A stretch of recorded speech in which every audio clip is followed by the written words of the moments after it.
les eaux, avant que les langues n'inventent les mots et que les doctrines ne déterminent ce qui devait être adoré, il n'y avait que l'immensité, une immensité sans nom, sans forme, sans limite, et en son centre, un murmure silencieux.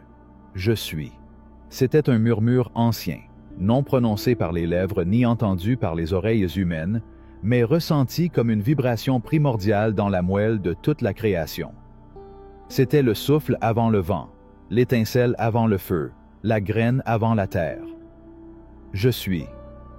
C'est ainsi que la conscience éternelle s'appelait elle-même, non par vanité, mais parce qu'il n'y avait pas d'autre mot qui contenait son infinité. Lorsque Moïse, le chercheur, ce voyageur du désert aspirant à des réponses au milieu des buissons ardents, a osé demander le nom de ce qui est, la réponse n'était ni le titre, ni la position, ni la lignée. C'était une affirmation nue, une flamme qui n'avait pas besoin de bois de chauffage pour brûler. Je suis qui je suis. Pas un nom, mais une condition perpétuelle. Une déclaration de présence, d'existence consciente, de devenir éternel. Depuis ce jour, bien que les hommes aient gravé des noms dans la pierre et écrit des généalogies sur des parchemins, aucune appellation n'a eu plus de pouvoir que ces deux mots. Eh bien, ils ne décrivent pas quelque chose, crois-le. Ils ne reflètent pas un état, ils le commandent. Chaque fois que quelqu'un prononce silencieusement « Je suis », l'univers écoute et la vie se plie pour obéir. L'ancien secret que les sages ont préservé n'était pas une superstition ou un rituel, mais la connaissance de la structure même de l'existence. La parole devient chair, et la chair prononce sa parole. Toute création commence par l'affirmation de l'être, le jardin invisible des déclarations. Chaque matin, lorsque nos yeux s'ouvrent et que notre souffle remplit à nouveau nos poumons, chaque être humain franchit un seuil invisible et plante des graines dans un jardin que nous ne pouvons pas voir. Ces graines ne sont pas des grains de blé ou des sarments de vigne, mais des mots. Et de tous, les plus fertiles et les plus dangereux sont ceux qui suivent « Je suis ». Chaque phrase est un décret, un ordre auquel votre esprit obéit, que votre corps reproduit et que l'univers entier accepte comme un commandement. Et ainsi, sans le savoir, beaucoup construisent leur destin avec des matériaux de doute, de peur et de résignation.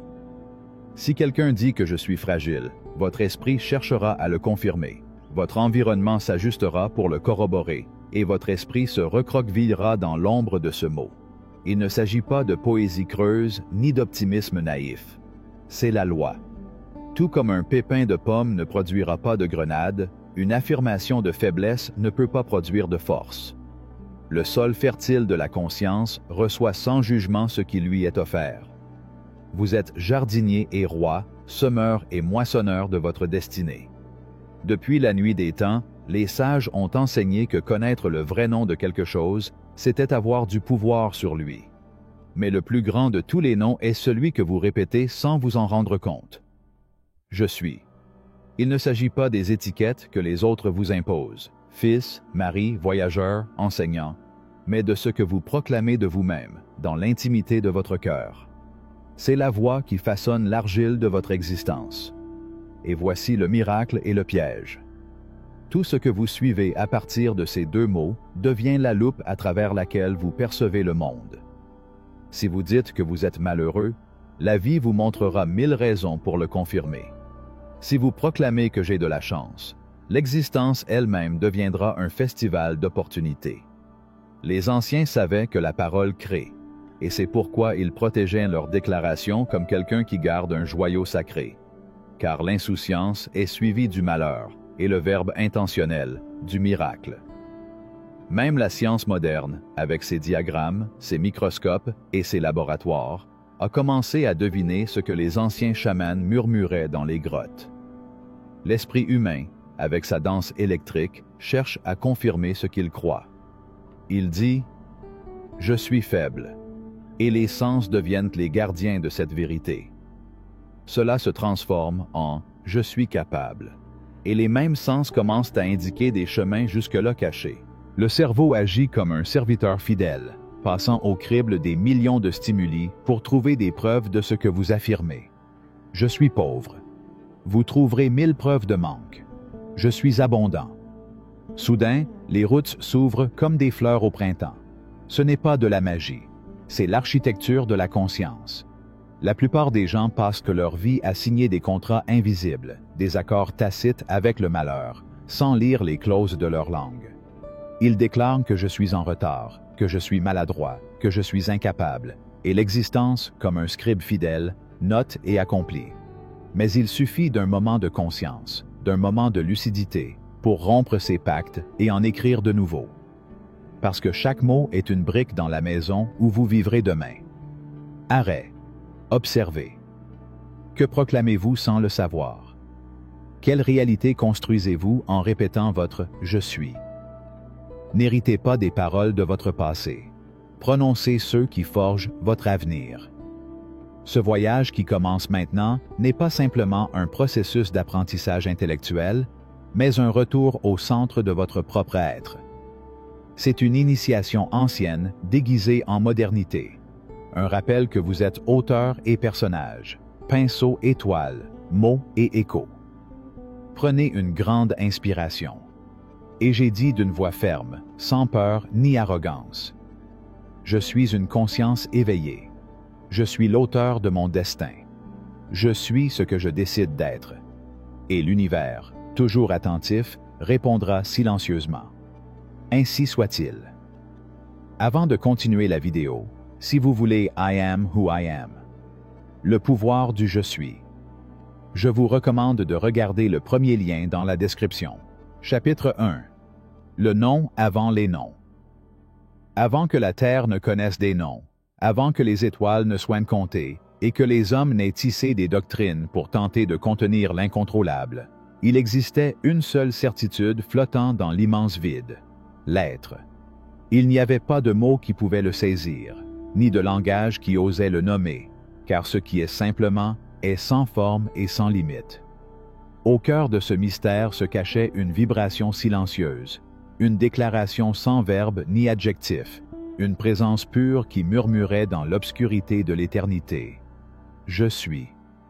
Des sages chaldéens aux moines qui chantent encore à l'aube, des manuscrits cachés aux formules quantiques du présent, une vérité demeure inchangée. La conscience de l'identité est créatrice. Il ne s'agit pas d'attendre de devenir quelque chose. Il s'agit de le proclamer, le déclarer à l'espace et permettre aux fibres invisibles de l'univers de s'organiser autour de cette certitude. Chaque transformation, chaque miracle, chaque tragédie commence par ces deux mots. Avant l'effort, avant l'action, avant la peur, on prononce un « je suis ».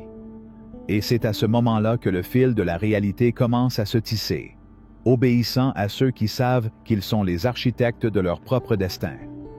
Comprendre cela n'est pas seulement un acte philosophique, mais un éveil spirituel. Le même air qui caresse les arbres se transforme lorsque vous décidez de vous dire libre, abondant ou aimé. L'univers entier, qui ne répond pas à vos supplications, s'incline devant vos affirmations. Et ce n'est pas une magie enfantine ou une superstition héritée, mais la plus ancienne des lois, consignée dans des papyrus et des particules. L'identité précède la matière. Votre réalité n'est pas faite de souhaits, mais de déclarations. Parce que vouloir est un murmure. Je suis est un tonnerre qui secoue la terre. Les cultures anciennes l'ont compris et ont jalousement gardé le mystère du nom sacré. Non pas parce qu'ils craignaient sa prononciation, mais parce qu'ils savaient que nommer sans conscience revient à créer sans direction.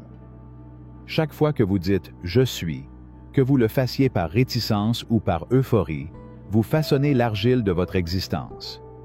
Les mots qui suivent sont les briques invisibles avec lesquelles vous construisez votre monde.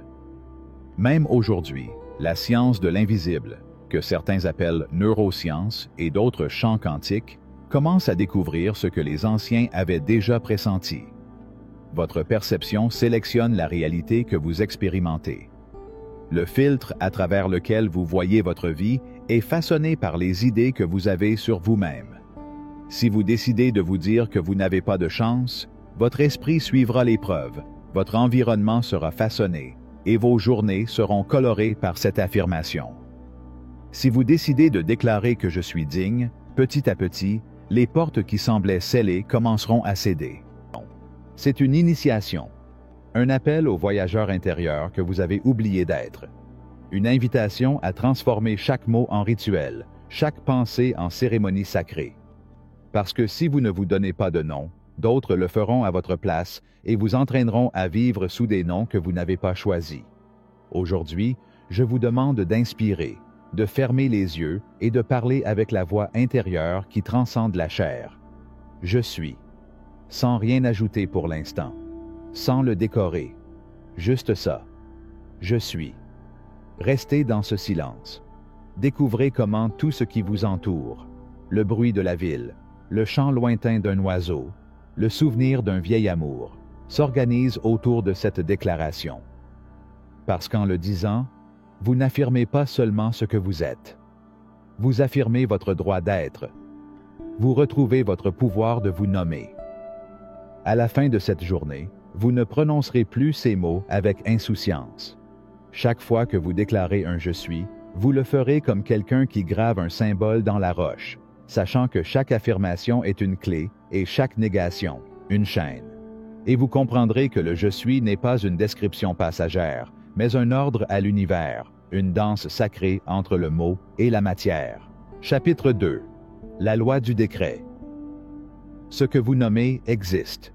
Il existe des lois qui n'ont pas besoin d'être écrites pour régir l'existence. Des lois anciennes comme le murmure du vent dans les arbres ou le rythme caché des marées. Des lois qui ne s'arrêtent pas, qui n'exigent pas de témoins ni ne demandent la permission d'agir. Parmi toutes ces lois, il y en a une qui maintient ensemble les fils invisibles de la création. La loi du décret. Tout ce qui a été, est et sera est né d'une parole prononcée ou d'une pensée. L'univers lui-même, dans son mystère insondable, n'est pas né d'un acte aléatoire ou d'un hasard insensé. Cela a été dit depuis le vide. La première vibration, le son originel, s'éleva dans le silence comme un décret éternel. Que la lumière soit. Et la lumière était. Non pas parce que quelqu'un l'a voulu, mais parce que cela a été désigné. Comprendre cette loi, c'est comprendre l'art de la création consciente. Le décret n'est pas une supplication. Ce n'est pas un désir fragile en attente d'une réponse. C'est une affirmation qui donne forme à l'informe, un commandement prononcé à partir de la certitude intérieure que chaque mot porte en lui la graine de sa manifestation. Tout ce que vous pensez et dites, consciemment ou inconsciemment, devient un décret. Chaque phrase, chargée d'émotion et de conviction, s'inscrit dans l'invisible et commence à germer comme une graine qui tôt ou tard cherchera à naître dans le monde matériel. Le problème des hommes n'est pas leur manque de pouvoir, mais leur oubli de cette loi. Nous avons décrété par peur, par manque, par l'habitude inconsciente de nommer nos limites comme si elles étaient éternelles. Je suis pauvre, je suis faible, je suis incapable, se répètent-ils comme des litanies quotidiennes, sans se rendre compte que l'univers écoute et obéit. Parce que l'énergie qui soutient la vie ne fait pas de distinction entre ce qui est bénéfique et ce qui est nuisible. Réponds simplement. Répondez à la vibration, à l'intention, au ton silencieux avec lequel vous accompagnez chaque mot. Tout comme la terre ne juge pas la graine qu'elle reçoit, mais la nourrit, de même le chant quantique de l'existence nourrit chaque affirmation. C'est pourquoi le sage mesure ses paroles et l'insensé se noie dans ses propres paroles. L'homme sage n'a pas peur de nommer sa grandeur, car il sait qu'il n'y a aucune fierté à reconnaître l'étincelle divine qui habite en lui. Et il reste silencieux quand il le faut, car il comprend que chaque mot a du poids, chaque déclaration est un destin. Lorsque vous dites « je suis », comme vous l'avez appris dans le premier chapitre, vous donnez vie à une force qui se projette vers tout ce qui existe. Mais c'est ce qui suit ces mots qui détermine votre expérience. Si vous mettez de l'ombre derrière eux, il y aura de l'ombre. Si vous mettez de la lumière viendra. C'est là que réside la différence subtile et puissante entre le désir et le décret. Le désir attend, le décret ordonne. Le désir semble petit devant l'univers. Le décret se sait un avec lui. Ce n'est pas de l'arrogance, c'est de la conscience. Comme quelqu'un qui récite une formule en espérant des résultats. Mais le véritable décret naît d'un état intérieur, d'une conviction silencieuse, d'une certitude qui ne jaillit pas de l'esprit agité, mais du cœur calme. C'est un mot qui vibre à la même fréquence que la certitude. Quand vous dites « je suis abondant », ne le dites pas pour vous convaincre, ni pour cacher votre peur, ni comme quelqu'un qui jette des mots au vent. Dites que je suis abondant parce que vous reconnaissez que l'abondance est votre nature, même si vous ne voyez pas encore son reflet matériel. Car dès l'instant où vous l'affirmez depuis votre être, le décret commence à tisser ses fils. Le monde visible est toujours un reflet tardif de ce qui est décrété dans l'invisible. Les mots sont des pierres jetées dans le lac calme de l'esprit. Tôt ou tard, les ondulations atteindront le rivage de votre expérience. N'ayez donc pas peur de décréter la grandeur, la santé, la paix, l'amour, l'abondance. Ils sont à vous par droit de naissance cosmique.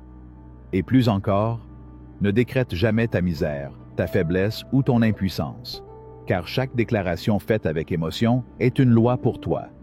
Choisissez bien vos décrets. Il parle comme quelqu'un qui sait qu'il est l'architecte de son univers. Et si jamais vous avez prononcé des paroles sans conscience, ne vous tourmentez pas. Chaque décret peut être annulé par un décret supérieur. L'obscurité ne se combat pas, elle se dissout devant la lumière.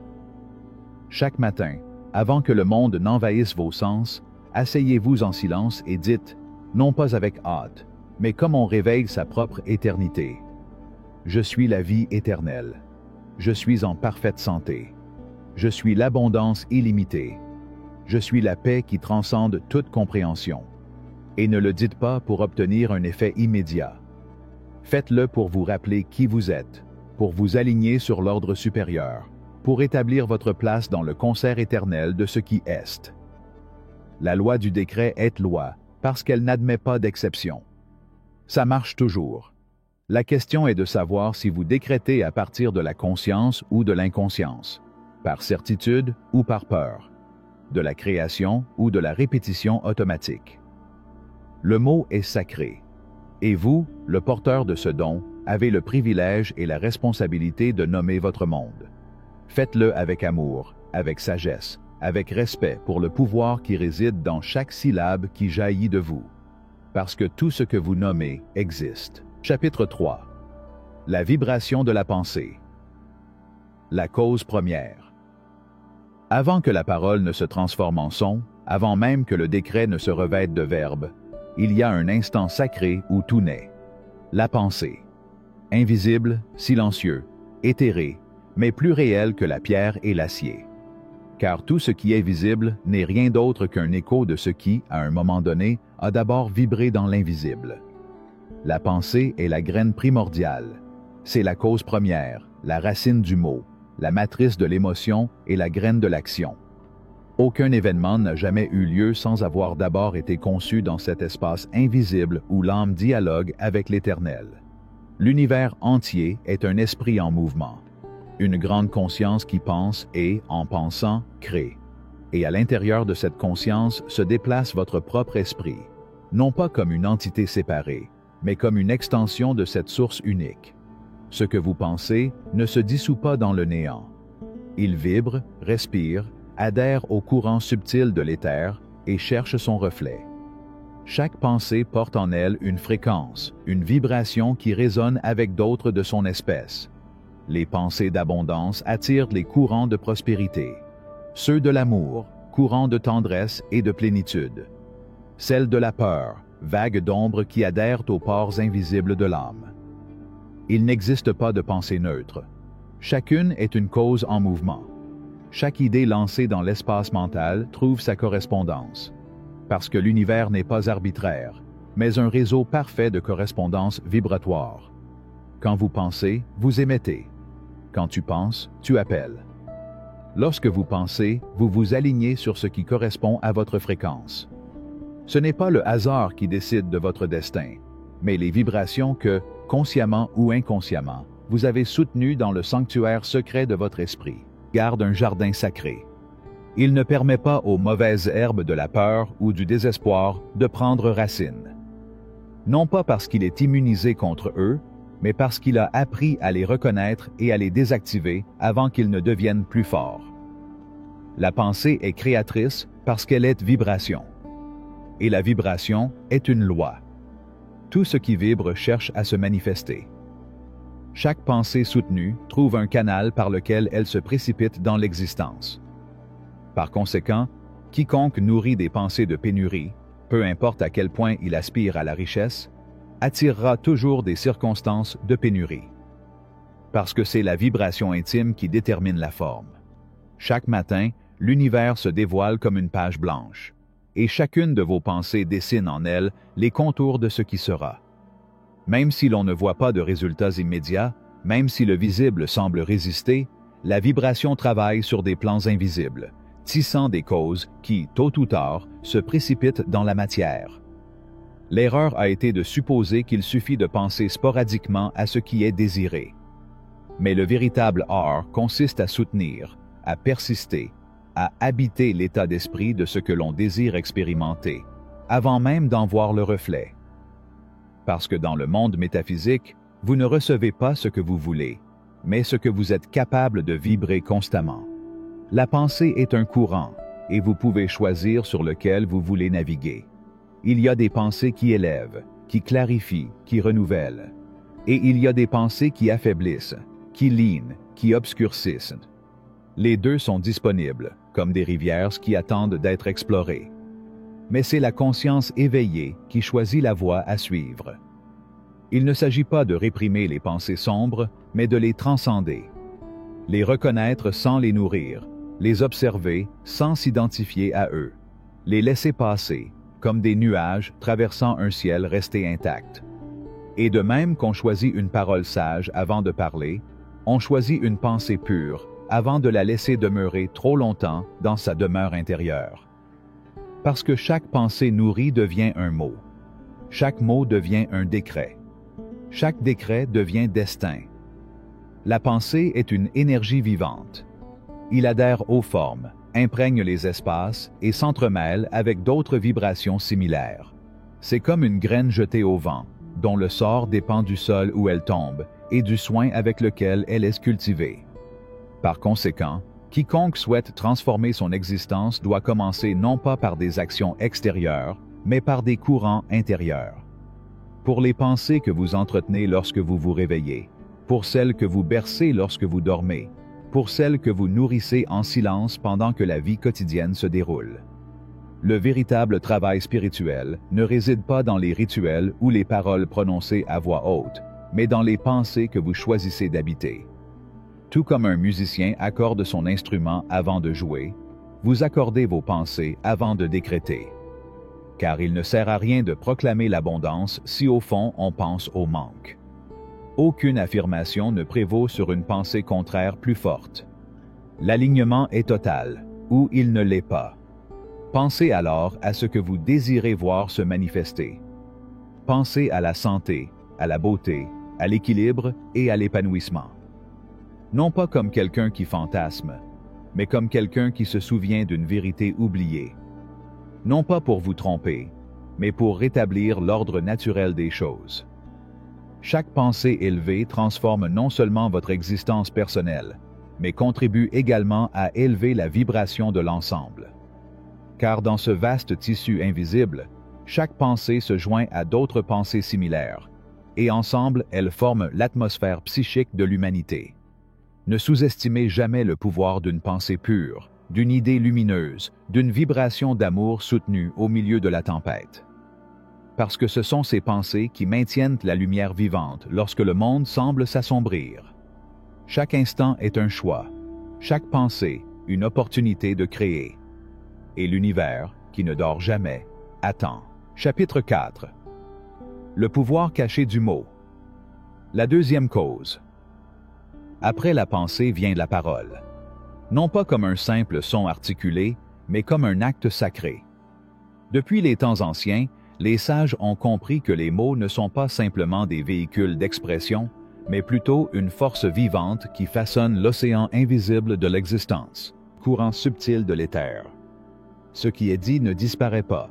Il reste suspendu sur des plans invisibles, se multipliant en échos qui tôt ou tard reviennent à leur origine. car tout ce qui est émis dans ce vaste réseau de vibrations retourne à sa source, transfiguré en expérience. Dire, c'est créer. Et le Verbe a en lui-même une force directrice qui façonne la substance invisible de la réalité. Ainsi, les paroles prononcées avec conscience deviennent des décrets. Ce sont des clés qui ouvrent ou ferment des chemins, des graines qui fertilisent des destins. Les cultures anciennes le savaient. Ils ne prononçaient pas le nom du sacré sans une intention pure. La maladie n'a pas été nommée sans comprendre que c'est ainsi qu'elle a été nommée. On ne disait pas pauvreté sans savoir qu'en l'invoquant, se tissait une vibration qui pouvait se matérialiser. Il y a un pouvoir caché dans la parole, parce que ce qui est nommé existe. La déclaration est activée, et ce qui se répète se renforce. Celui qui parle de pénurie attire la pénurie. Celui qui proclame sa ruine établit une alliance invisible avec les forces qui la soutiennent. Tout comme celui qui bénit suscite la bénédiction. Car le mot n'est pas neutre, et celui qui le prononce accomplit, qu'il le veuille ou non, un acte magique. Chaque mot est une affirmation, même si parfois sa forme est négative. Dire « je ne peux pas », c'est affirmer l'impossibilité. Proclamer « il n'y en a pas » revient à constater un manque. La vigilance sur la parole est donc la tâche de l'âme éveillée. Avant de parler, il est important de se rappeler que ce qui est dit façonne ce qui est vécu, que chaque mot, prononcé intérieurement ou extérieurement, vibre dans la matrice invisible de l'existence, attirant ses semblables. Le véritable silence n'est pas l'absence de son, mais l'absence de vibrations discordantes. Le silence ne consiste pas à cesser de parler, mais à s'abstenir de prononcer des mots qui obscurcissent le chemin. Le verbe qui se prononce avec conscience est un mot créatif. C'est une déclaration lumineuse. C'est un décret divin dans une bouche humaine. Par conséquent, bénissez-nous. Proclamez le bien, même au milieu de la tempête. Prononcez des paroles d'abondance, même lorsque les apparences suggèrent le contraire. Car l'apparence est fumée et la parole est feu. Affirmer, c'est exercer la souveraineté sur le monde invisible. Il s'agit d'écrire dans la substance subtile de l'univers les formes qui se manifesteront. L'erreur que beaucoup commettent est de prononcer des mots mécaniques, de répéter des phrases vides, en pensant qu'il suffit de dire les choses sans ressentir, sans vibrer, sans maintenir la pensée et l'émotion en harmonie avec ce qui est dit. Mais la puissance du mot ne réside pas seulement dans son émission, mais dans sa vibration, dans sa correspondance avec la pensée qui l'engendre et avec l'émotion qui l'accompagne. Lorsque la pensée, la parole et l'émotion s'alignent, un acte créatif d'une force imparable est déclenché. Alors, avant de parler, écoutez ce que vous pensez. Et avant de réfléchir, sentez d'où vous le faites. Car la parole ne peut n'être pure si la pensée est trouble, et la pensée ne peut être claire si l'émotion est sombre. Chaque déclaration est une semence. Chaque mot prononcé avec intention est un ordre que l'univers reçoit. Il parle alors comme quelqu'un qui connaît le pouvoir qu'il exerce. Ne prononcez pas les mots par habitude. N'utilisez pas votre langue comme quelqu'un qui jette des pierres dans le vide, parce que rien ne se perd et tout revient. Il y a des mots qui guérissent et des mots qui blessent, des mots qui ouvrent et des mots qui ferment, des mots qui illuminent et des mots qui obscurcissent. Et chacun d'eux établit un pacte avec les forces invisibles qui le soutiennent. Alors, si vous voulez transformer votre monde, commencez par transformer votre verbe. Que seules des paroles sortent de votre bouche qui édifient, qui élèvent, qui bénissent. Même si la réalité apparente résiste, maintenez le décret. Car ce n'est pas l'apparence qui transforme la parole, mais la parole qui transforme l'apparence. La parole prononcée avec foi, soutenue par une pensée pure et vibrée d'une émotion élevée, a le pouvoir d'ouvrir des chemins là où il y avait autrefois du désert, pour éclairer les chemins au milieu du brouillard, de briser les chaînes invisibles. Chaque matin, décrète en conscience. Chaque nuit, purifie ta parole. Que aucune de vos paroles n'évoque ce que vous ne désirez pas voir. Et quand le doute surgit, Gardez le silence. Parce que même le silence est préférable aux paroles creuses. Non seulement ce que vous pensez et ressentez, mais aussi ce que vous nommez. Et quand tu nommes, tu appelles. Appelez alors à l'abondance, à la santé et à la plénitude. Non pas comme quelqu'un qui mendie, mais comme quelqu'un qui se souvient d'une loi oubliée. Parce que tu ne demandes pas, tu décrètes. Vous ne mendiez pas, vous commandez. Tu ne doutes pas, tu proclames. Le Verbe en toi est sacré. Ne vous laissez pas aller à la frivolité ou à l'habitude. Ne l'utilisez pas contre vous-même. Il parle comme quelqu'un qui sait que chaque mot est un acte créatif. Et alors, tout autour de vous commencera à se mettre en place, car l'univers obéit toujours au langage de celui qui s'est souvenu de sa puissance. Avant de continuer la vidéo, si vous voulez I am who I am, le pouvoir du je suis, je vous recommande de regarder le premier lien dans la description. Chapitre 5. L'art invisible du sentiment. La troisième cause. Après la pensée et la parole, surgit une force encore plus subtile et décisive, l'émotion. Ce qui vibre dans les recoins invisibles de l'âme, ce qui n'est pas toujours prononcé, mais qui est respiré, rayonné, semé dans le champ intangible où se gestiment les réalités. L'émotion n'est pas un simple accident de l'esprit. C'est une énergie vivante qui relie l'être humain aux forces universelles qui l'entourent. Chaque émotion est une fréquence, et chaque fréquence attire son égal. Ce n'est pas une métaphore, c'est une loi. Là où la pensée est la graine et la parole le décret, l'émotion est l'eau qui fertilise ou flétrit. Parce qu'il ne suffit pas de penser et de dire, il faut ressentir. Et pas n'importe comment, mais en harmonie avec ce qui est pensé et dit. L'erreur de beaucoup a été de proclamer des paroles de prospérité avec leur bouche, alors que l'angoisse du manque se niche dans leur poitrine. Décréter la santé, tandis que la peur de la maladie étouffe la poitrine. Désirer l'amour, tandis que le ressentiment garde les portes du cœur fermées. L'univers reçoit non seulement ce qui est dit, mais ce qui est vibré. Il ne suffit pas de dire « je suis abondant ». Si dans le silence intérieur on perçoit l'écho de la pénurie. L'émotion sincère est le véritable témoin de l'intention. C'est la signature énergétique qui valide ou invalide les pensées et les paroles. Chaque émotion est un message envoyé au plan invisible, une impulsion qui monte et revient, multipliée, sous forme d'expérience. Il est donc nécessaire de les connaître, de les reconnaître et, lorsque cela est nécessaire, de les transmuter. Le sentiment est un art oublié. La plupart ont appris à réprimer, à cacher, à déguiser leurs émotions comme si elles étaient des ombres honteuses. Ce faisant, ils stagnent, se corrompent et génèrent des formes chaotiques qui se manifestent tôt ou tard sous forme de maladie, de conflit ou de vide. Mais l'émotion n'est pas l'ennemi. Elle est une alliée. C'est une boussole. Elle est enseignante. Il suffit d'apprendre à le regarder, à l'écouter et à le guider, comme quelqu'un qui sait que tout courant peut déborder ou irriguer selon la main qui le guide. Lorsque l'émotion s'aligne avec la pensée et la parole, elle devient un fleuve lumineux qui transporte l'intention vers la matrice invisible où les formes prennent forme.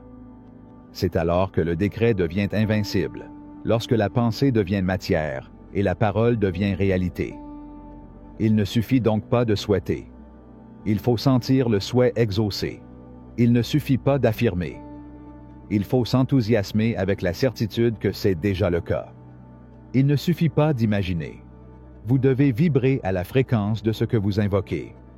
Les émotions sont des balises qui éclairent ou assombrissent le chemin. Se sentir reconnaissant attire plus de raisons d'être reconnaissant. Ressentir la paix exige du calme. Le sentiment d'abondance ouvre des portes insoupçonnées. Tout comme la peur attire ceux qui sont craints, la culpabilité perpétue la punition et le désespoir sème le vide. Chaque jour, observez votre émotion. Demandez-vous non seulement ce que vous pensez ou ce que vous dites, mais aussi d'où vous le faites. Parce que parfois le mot est juste, mais l'émotion le nie. Parfois, la pensée est claire, mais l'émotion la sabote. Rappelez-vous, ce qui est manifesté n'est pas ce qui est désiré, mais ce qui est ressenti comme vrai. Si vous voulez transformer votre monde, commencez par habiter des émotions élevées. N'attendez pas d'avoir des raisons pour ressentir la paix. Ressens-le. N'attendez pas que l'abondance arrive pour la ressentir. Profitez-en, parce que l'émotion ne dépend pas des circonstances, mais de la conscience, des faits, et devient l'architecte de son destin. Arrêtez de réagir et commencez à créer. Parce qu'il n'attend plus que quelque chose d'extérieur éveille en lui la bonne émotion, mais cultive plutôt la bonne émotion pour attirer l'événement qui lui correspond. L'alchimie émotionnelle est la capacité de transformer les vibrations internes, de transformer la peur en prudence, la tristesse en introspection, la colère en force créatrice, le doute en recherche, la solitude en silence fertile. Il ne s'agit pas de nier les émotions denses, mais de les reconnaître et de les transmuter. Parce que chaque émotion apporte avec elle un message, une opportunité, une leçon. Mais y rester plus longtemps que nécessaire, c'est perdre ses repères. De même qu'un voyageur ne doit pas dormir à chaque station, de même l'âme ne doit pas s'attarder sur des émotions qui obscurcissent son horizon. Alors choisissez vos émotions comme quelqu'un qui sélectionne la graine à semer. Parce que là où vous vivez intérieurement, cela deviendra votre expérience extérieure. Lorsque vous vous réveillez, semez la gratitude. En marchant, respirez la paix. Lorsqu'il parle, il vibre de joie. En restant silencieux, vous cultivez la confiance. Et chaque nuit, nettoyez votre champ émotionnel comme quelqu'un qui nettoie sa maison avant d'aller dormir. Ne laissez aucune émotion étrangère envahir votre temple. Qu'aucune ombre ne reste incomprise et transmutée. Parce que chaque émotion non reconnue devient un invité indésirable qui consomme l'énergie vitale. Apprenez à vivre de la joie sereine, de la certitude silencieuse, de l'amour impersonnel qui ne demande ni n'exige, mais comprend et libère. Ainsi, la pensée, la parole et l'émotion deviendront les 3 colonnes de votre temple intérieur.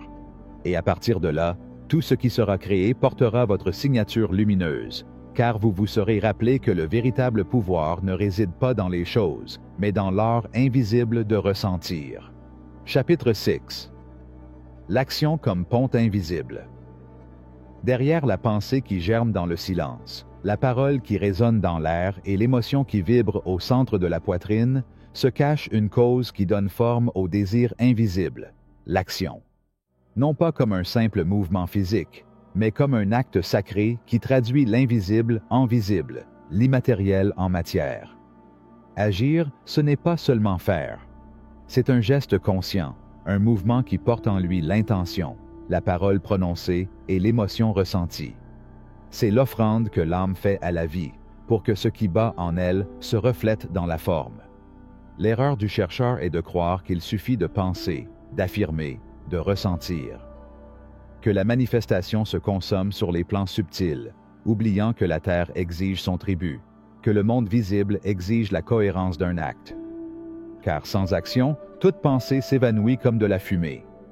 Chaque mot reste un écho, et chaque émotion se dissout dans le vent. L'action est le pont entre le ciel et la terre. C'est l'affirmation matérielle que l'on croit à ce qui est décrété. Celui qui agit affirme par son mouvement qu'il a confiance dans la force de son intention. Celui qui agit confirme à l'univers sa volonté de recevoir. Mais n'importe quelle action ne suffit pas. Il ne s'agit pas de se déplacer dans toutes les directions comme quelqu'un qui court sans but. L'action sacrée est celle qui naît de l'alignement intérieur, lorsque la pensée, la parole et l'émotion coïncident dans un seul but. L'action devient alors le véhicule qui transporte l'intention vers le plan de l'expérience tangible. Il y a ceux qui décrètent l'abondance, ressentent l'abondance, mais leurs actions sont de pénurie. Il y a ceux qui proclament la santé, vibrent de bien-être, mais leur corps est habité par des habitudes qui les rendent malades. Il y a ceux qui parlent d'amour, qui s'enthousiasment à l'idée de l'amour, mais leurs actions sont faites de peur et de contrôle. Chaque action parle le véritable langage de la foi, parce que ceux qui croient vraiment en l'abondance agissent avec générosité. Ceux qui croient vraiment en la santé agissent avec amour et soin. celui qui croit vraiment en l'amour, agit en toute liberté. Une action sans cohérence est une trahison de son propre esprit. Par conséquent, la véritable manifestation exige le courage d'agir selon ce que vous pensez, dites et ressentez. Il est facile de parler de prospérité, mais il faut du courage pour investir, pour partager, pour s'ouvrir à la nouveauté. Être fertile, la semence peut être noble, la pluie peut être tombée, mais si personne ne récolte la moisson, le fruit pourrit dans le sol. Voilà ce qui arrive lorsque des occasions sont manquées, lorsque des appels ne sont pas entendus, lorsque des signaux sont ignorés. L'action est l'acte humble de toucher la terre après avoir regardé le ciel. C'est s'incliner devant la vie et dire « Je suis prêt, me voici », disposé à recevoir ce qui est déjà mien dans les plans invisibles. Car ce n'est pas l'action qui crée le miracle, mais l'action qui nous permet de le recevoir. Ce qui est créé dans le subtil a besoin d'une main pour le rassembler, d'un mot pour l'invoquer et d'un corps pour le manifester. Chaque manifestation se révèle lorsque le mouvement extérieur accompagne la danse intérieure. Quand les démarches entreprises dans la matière confirment les décrets prononcés dans l'esprit. C'est à ce moment-là que le miracle cesse d'être une possibilité et devient une présence. Apprenez à bouger lorsque l'intuition vous murmure.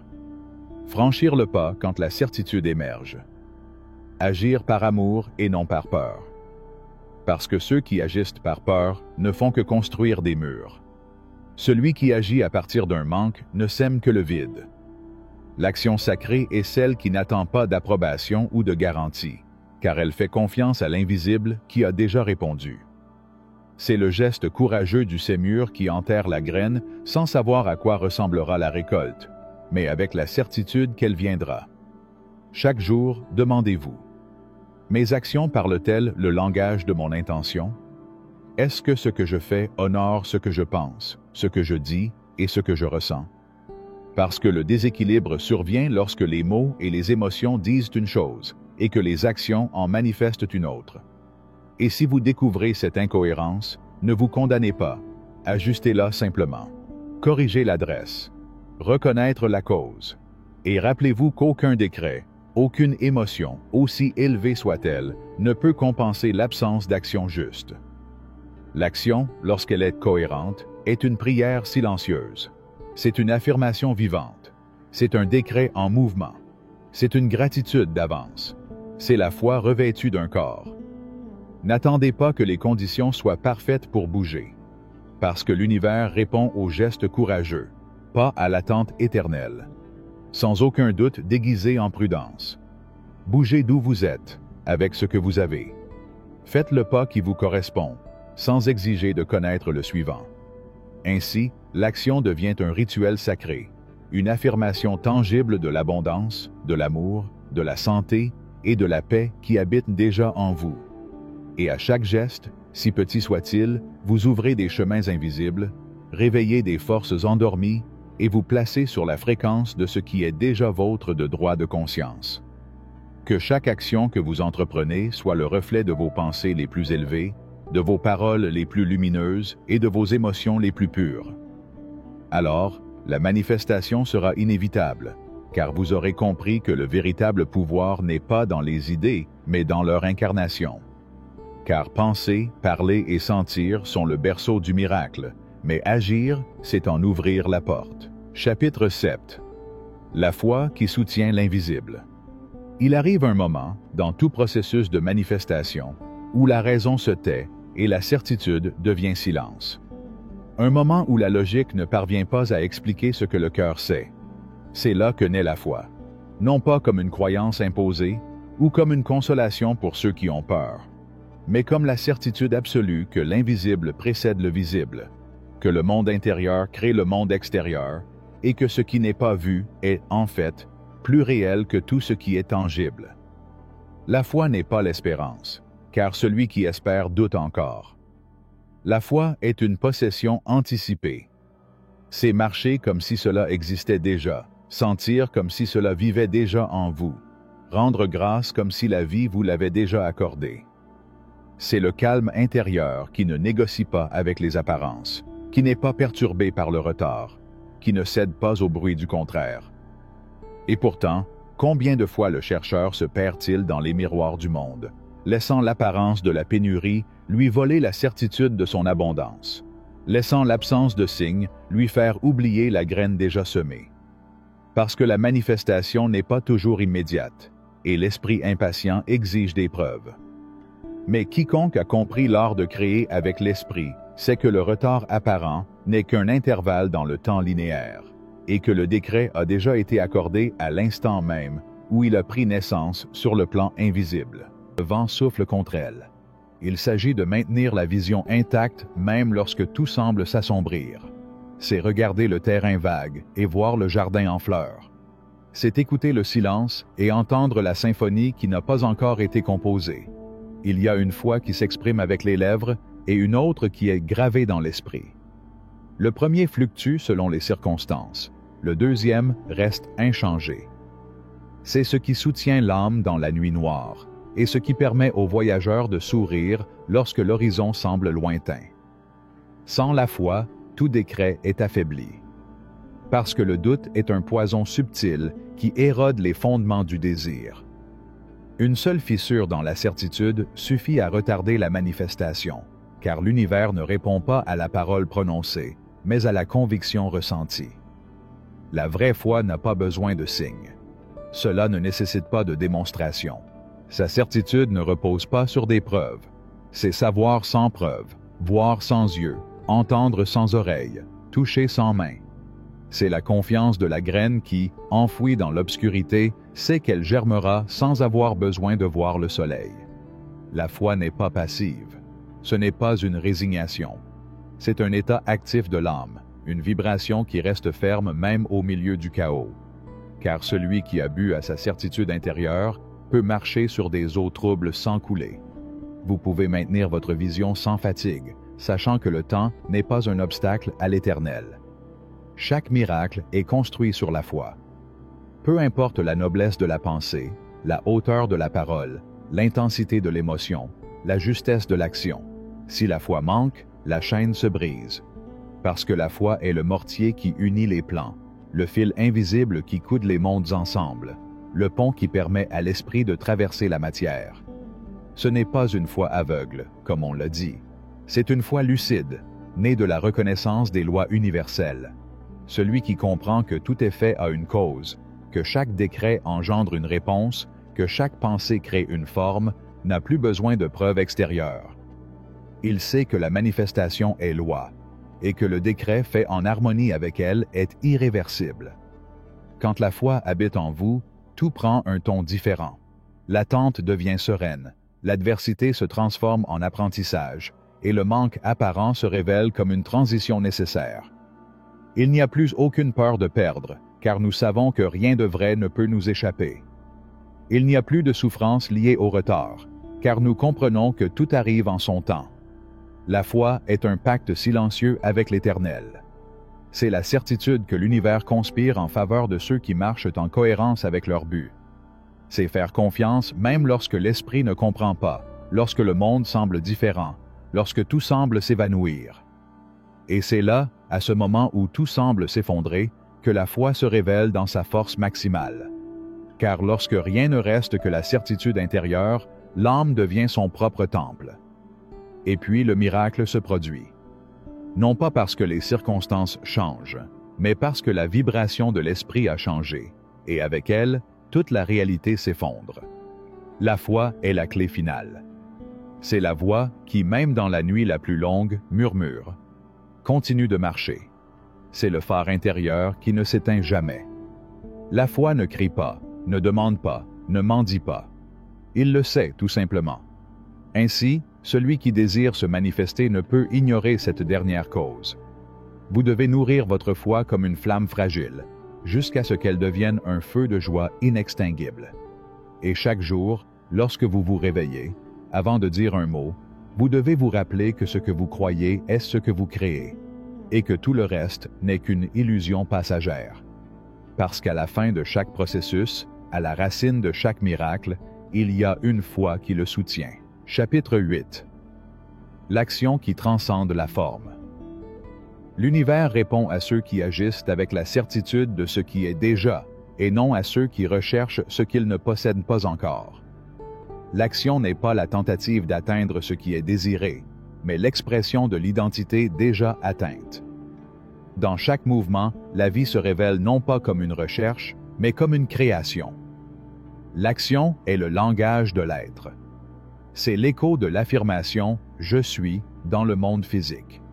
Il ne s'agit pas de s'efforcer d'obtenir, mais de permettre à ce qui existe déjà de se manifester à travers vous. En ce sens, la véritable action n'est pas un effort, mais un abandon au flux de l'être, un abandon à la danse cosmique qui invite l'être à exprimer son essence dans le monde. Tout, chaque pas que vous faites est un acte de foi. Peu importe à quel point le geste peut paraître insignifiant, ni à quel point l'action peut paraître petite, car ce qui fait bouger l'univers n'est pas la taille de ce que vous faites, mais la profondeur avec laquelle vous le faites. C'est l'intention avec laquelle on pose le pied sur le chemin, l'âme qui fait un pas vers l'incertitude sans peur, confiante dans la direction vers laquelle elle laisse guider. Le mouvement de l'univers est vaste et silencieux. Dans ses profondeurs, tout bouge sans hâte, sans bruit. C'est le fleuve qui coule sans se soucier de sa destination, la graine qui pousse sans résistance à la terre. De la même manière, votre action doit être sans effort, sans conflit. C'est dans l'abandon total à votre identité que vous trouvez la véritable force, qui ne recherche pas de résultats immédiats, mais comprend plutôt que tout dans la création suit son propre rythme. Les êtres humains, dans leur besoin de contrôle, ont perdu le contact avec ce flux naturel. Dans son empressement à réussir, il a oublié que le succès n'est pas un but à atteindre, mais une vibration à maintenir. Et cette vibration est maintenue dans l'action constante, mais pas dans l'effort. C'est dans l'état d'être ce que vous êtes déjà, sans distraction ni doute, que l'action acquiert un véritable pouvoir. Chaque acte doit naître de la compréhension profonde que vous êtes déjà ce que vous souhaitez être. L'action ne doit pas être une tentative de changer le monde, mais le reflet d'une transformation intérieure.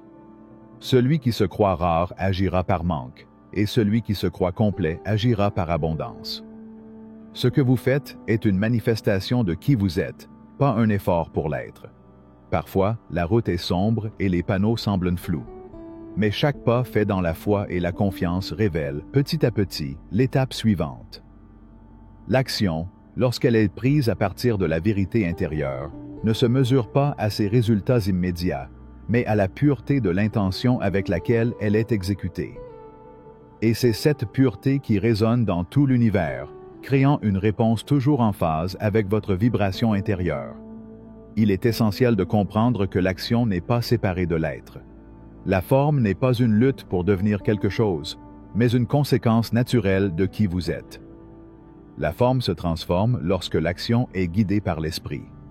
Si votre être est aligné avec ce que vous êtes déjà, la forme de votre vie sera un reflet fidèle de cette vérité. Les gens recherchent souvent un changement externe, mais le véritable changement se produit d'abord à l'intérieur. Si vous voulez transformer votre monde, commencez par transformer vos actions. Chaque acte que vous accomplissez doit être une expression du « je suis » intérieur. Lorsque vous agissez depuis le plus profond de vous-même, aucun obstacle ne peut vous empêcher de voir ce que vous avez besoin de voir ou de réaliser ce que vous avez décidé de manifester. L'action est le pont entre le monde invisible et le monde visible. C'est le langage que l'âme utilise pour parler à la matière. Et, comme dans le mystère de la création, tout commence dans le silence et s'exprime dans le mouvement. La forme est l'écho de l'esprit, et tout ce que vous faites, même dans ses formes les plus simples, est imprégné de cette énergie créatrice. Ainsi, vos actions sont sacrées, car elles sont la vibration de votre être résonnant dans l'univers. Par conséquent, ne sous-estimez jamais le pouvoir de l'action. Peu importe la taille du pas, qu'il s'agisse d'une simple action quotidienne ou d'une grande décision de vie.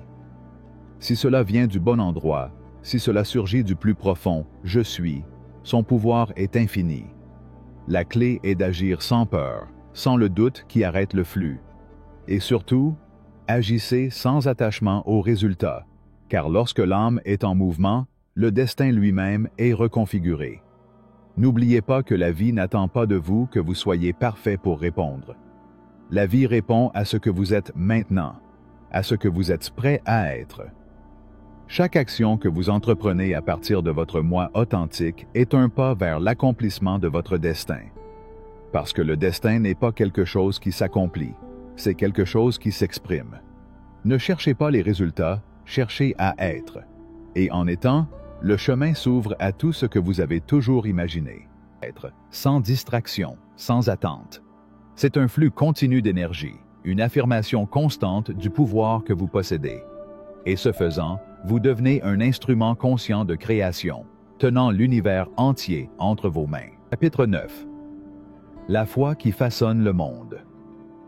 La foi n'est pas simplement un acte d'attente face à l'incertitude, mais le premier pas vers la matérialisation de l'être. C'est la substance invisible qui soutient le visible, le battement profond qui relie l'être à la création elle-même. Celui qui a la foi ne croit pas simplement à ce qu'il ne voit pas, mais sait, au fond, que ce qui a été déclaré existe déjà. La foi, dans sa forme la plus pure, est la certitude que tout ce que vous êtes et tout ce que vous recherchez est déjà présent dans le champ infini de l'être. Cette certitude n'est pas une affirmation creuse, mais une vibration qui résonne au plus profond de votre être, au-delà des sens, au-delà de la raison. La foi est l'acceptation que l'être est la source de tout ce que vous pouvez devenir. Et cette acceptation n'est pas un acte passif, mais une force active qui transforme la réalité de l'intérieur. La foi n'est pas l'absence de doute, mais le dépassement de l'incertitude par la certitude intérieure. Des doutes surgiront, comme des nuages qui passent dans un ciel immense.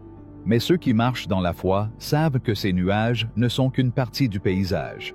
Ils ne s'arrêtent pas à eux, ils ne leur donnent pas de pouvoir. Car la foi ne dépend pas de ce que vous voyez, mais de ce que vous savez. Et vous savez, au fond de vous, que vous êtes déjà ce que vous recherchez. Lorsque vous dites « je suis », vous le faites à partir d'un lieu de foi profonde, d'une reconnaissance de votre connexion à l'essence infinie. La foi est alimentée par cette reconnaissance, par la compréhension qu'il n'y a pas de séparation entre vous et l'univers. Au moment où vous affirmez qui vous êtes, la création elle-même commence à se reconfigurer pour s'aligner sur cette vérité. La foi n'est donc pas quelque chose que vous avez, mais quelque chose que vous êtes.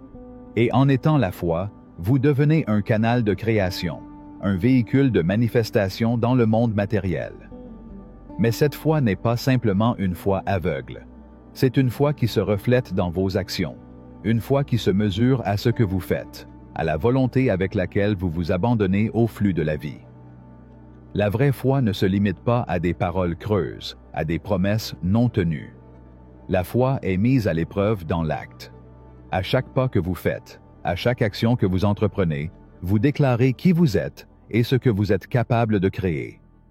La foi est la semence, mais l'action est l'eau qui la nourrit. La foi sans action est comme un jardin sans soin. Les graines restent enfouies, attendant le contact de la lumière pour pousser. C'est pourquoi ceux qui ont foi en eux-mêmes ne restent pas assis à attendre que des miracles se produisent. Ils bougent, et dans son mouvement, l'univers s'ajuste. Parce que la foi n'exige pas de preuves visibles. Il suffit d'avoir la confiance inébranlable que ce qui est déjà invisible se manifestera au bon moment et dans le bon espace. Cette foi est plus qu'un simple souhait. C'est la certitude que vous avez déjà tout ce dont vous avez besoin pour accomplir votre destin. Parfois, le processus de manifestation n'est pas immédiat, mais chaque pas que vous faites vous rapproche de la manifestation de qui vous êtes au plus profond de vous-même. Il ne s'agit pas de forcer les résultats, mais plutôt de faire pleinement confiance au fait qu'en agissant à partir de votre cœur, les résultats s'aligneront sur votre vibration. Sans la foi, « je suis » reste un mot vide. Sans la foi, la déclaration « je suis » perd sa puissance créatrice. Mais lorsque la foi se combine à l'action, « je suis » devient une force transformatrice qui façonne la réalité elle-même. Dans l'histoire de l'être, la foi a été le pont entre l'esprit et la matière, entre le rêve et la manifestation. La foi est l'énergie qui relie l'invisible au visible, l'éternel au temporel. C'est ce qui soutient la vision avant qu'elle ne se matérialise. Ceux qui ont la foi voient au-delà de l'apparence superficielle des choses. Voyez le potentiel caché, ce qui n'est pas encore, mais qui est sur le point d'émerger. La foi voit l'arbre dans la graine, le bâtiment dans les plans, l'avenir dans le présent. Elle se nourrit d'action et se renforce à chaque acte de courage. La foi s'exprime non seulement dans les grandes décisions de la vie, mais aussi dans les petits moments, dans la façon dont vous affrontez chaque défi, dans la façon dont vous choisissez de vivre chaque jour. Lorsque vous agissez avec foi, peu importe la taille de l'action. Chaque action devient une affirmation de votre pouvoir, une déclaration de qui vous êtes déjà. Chaque fois que vous vous levez, respirez ou prenez une décision, vous déclarez par la foi que vous avez confiance en vous-même et dans le processus de la vie. Chaque action devient un acte de création, car la foi non seulement espère, mais connaît aussi. Il sait que l'action est la clé qui libère le potentiel dormant de l'univers. La foi ne doute pas de la valeur de vos pas, même si parfois vous ne voyez pas clairement le chemin devant vous. Dans sa confiance, il vous guide sans que vous le sachiez. L'univers, dans son infinie sagesse, répond à cette foi. Et il le fait non pas parce qu'il vous voit comme un être faible qui a besoin d'aide, mais parce que dans votre foi, l'univers reconnaît la vibration de ce qui est déjà. Ce n'est pas la foi vide qui déplace les montagnes, mais la foi complète, la foi enracinée dans le cœur, dans la certitude de l'être. Celui qui a foi en l'invisible devient un canal pour que l'invisible devienne visible. Et lorsque vous marchez dans la foi, vous découvrez que la foi transforme non seulement les circonstances extérieures, mais elle vous transforme également. Parce que la vraie foi commence en vous, dans votre cœur, dans votre conscience. Lorsque vous agissez par foi, vous vous alignez sur la vérité éternelle de votre être, et cette vérité est projetée dans le monde. Tout ce que vous faites devient une extension de cette foi, une émanation de la force intérieure qui vous relie à tout ce qui est. C'est là le pouvoir de la foi. Elle crée non seulement l'avenir, mais révèle aussi le présent. Elle nous invite à regarder le monde avec des yeux nouveaux, à voir la magie dans le quotidien, à reconnaître le divin dans le plus simple. La foi n'est pas un acte isolé, mais un mode de vie. Ceux qui vivent dans la foi vivent dans un état constant de création, en vibration continue avec l'univers. À chaque instant, la foi vous rappelle que ce que vous êtes déjà est suffisant et que grâce à vous, tout est possible. Avant de continuer la vidéo, si vous voulez « I am who I am », le pouvoir du « je suis », je vous recommande de regarder le premier lien dans la description. Chapitre 10. La force silencieuse de la pensée. Dans le vaste tissu de la création, la pensée est l'aiguille qui tisse le destin. Ce n'est pas un acte trivial, ni une simple action mentale. La pensée est une énergie, une force subtile qui imprègne tout ce que vous êtes et tout ce que vous voyez. Ce que vous pensez, même sans en être conscient, a le pouvoir de façonner l'univers que vous habitez. La pensée est la graine de l'action, l'étincelle qui initie chaque processus, la vibration qui fait bouger la création. Chaque pensée est une minuscule particule d'énergie lancée dans le champ infini des possibilités. Comme le vent qui souffle dans un champ de fleurs, chaque pensée touche et façonne les circonstances qui vous entourent. Et même si vous pensez que vos pensées sont invisibles et inoffensives, la vérité est qu'elles sont les architectes invisibles de votre réalité. Le pouvoir de la pensée réside dans sa capacité à influencer les vibrations que vous émettez, à modifier le cours de l'énergie qui circule en vous. La pensée est une force si puissante qu'elle a le pouvoir de reconfigurer non seulement votre expérience, mais aussi la structure même du monde qui vous entoure. Chaque fois que vous pensez, vous ne décrivez pas simplement une réalité, vous en créez un. La pensée ne se limite pas au moment présent, a le pouvoir de transcender le temps. Les pensées sont des graines qui germent dans le futur, projetant leurs racines dans l'espace et le temps. Semez des pensées d'abondance et de prospérité aujourd'hui, et vous récolterez leurs fruits dans un avenir proche, car la pensée est le début du processus de manifestation. C'est la première brique de la maison que vous construisez. Tout comme « je suis » est une déclaration d'être, la pensée est une déclaration de potentiel. Une pensée positive, alignée avec votre être essentiel, agit comme un aimant, attirant vers vous tout ce qui vibre avec elle. Une pensée négative, cependant, devient un blocage, une barrière qui entrave le flux naturel de la vie. Penser en termes de limitation ou de rareté, c'est comme construire une prison dans laquelle vous vous retrouvez vous-même piégé. Ce champ énergétique qui relie toutes choses.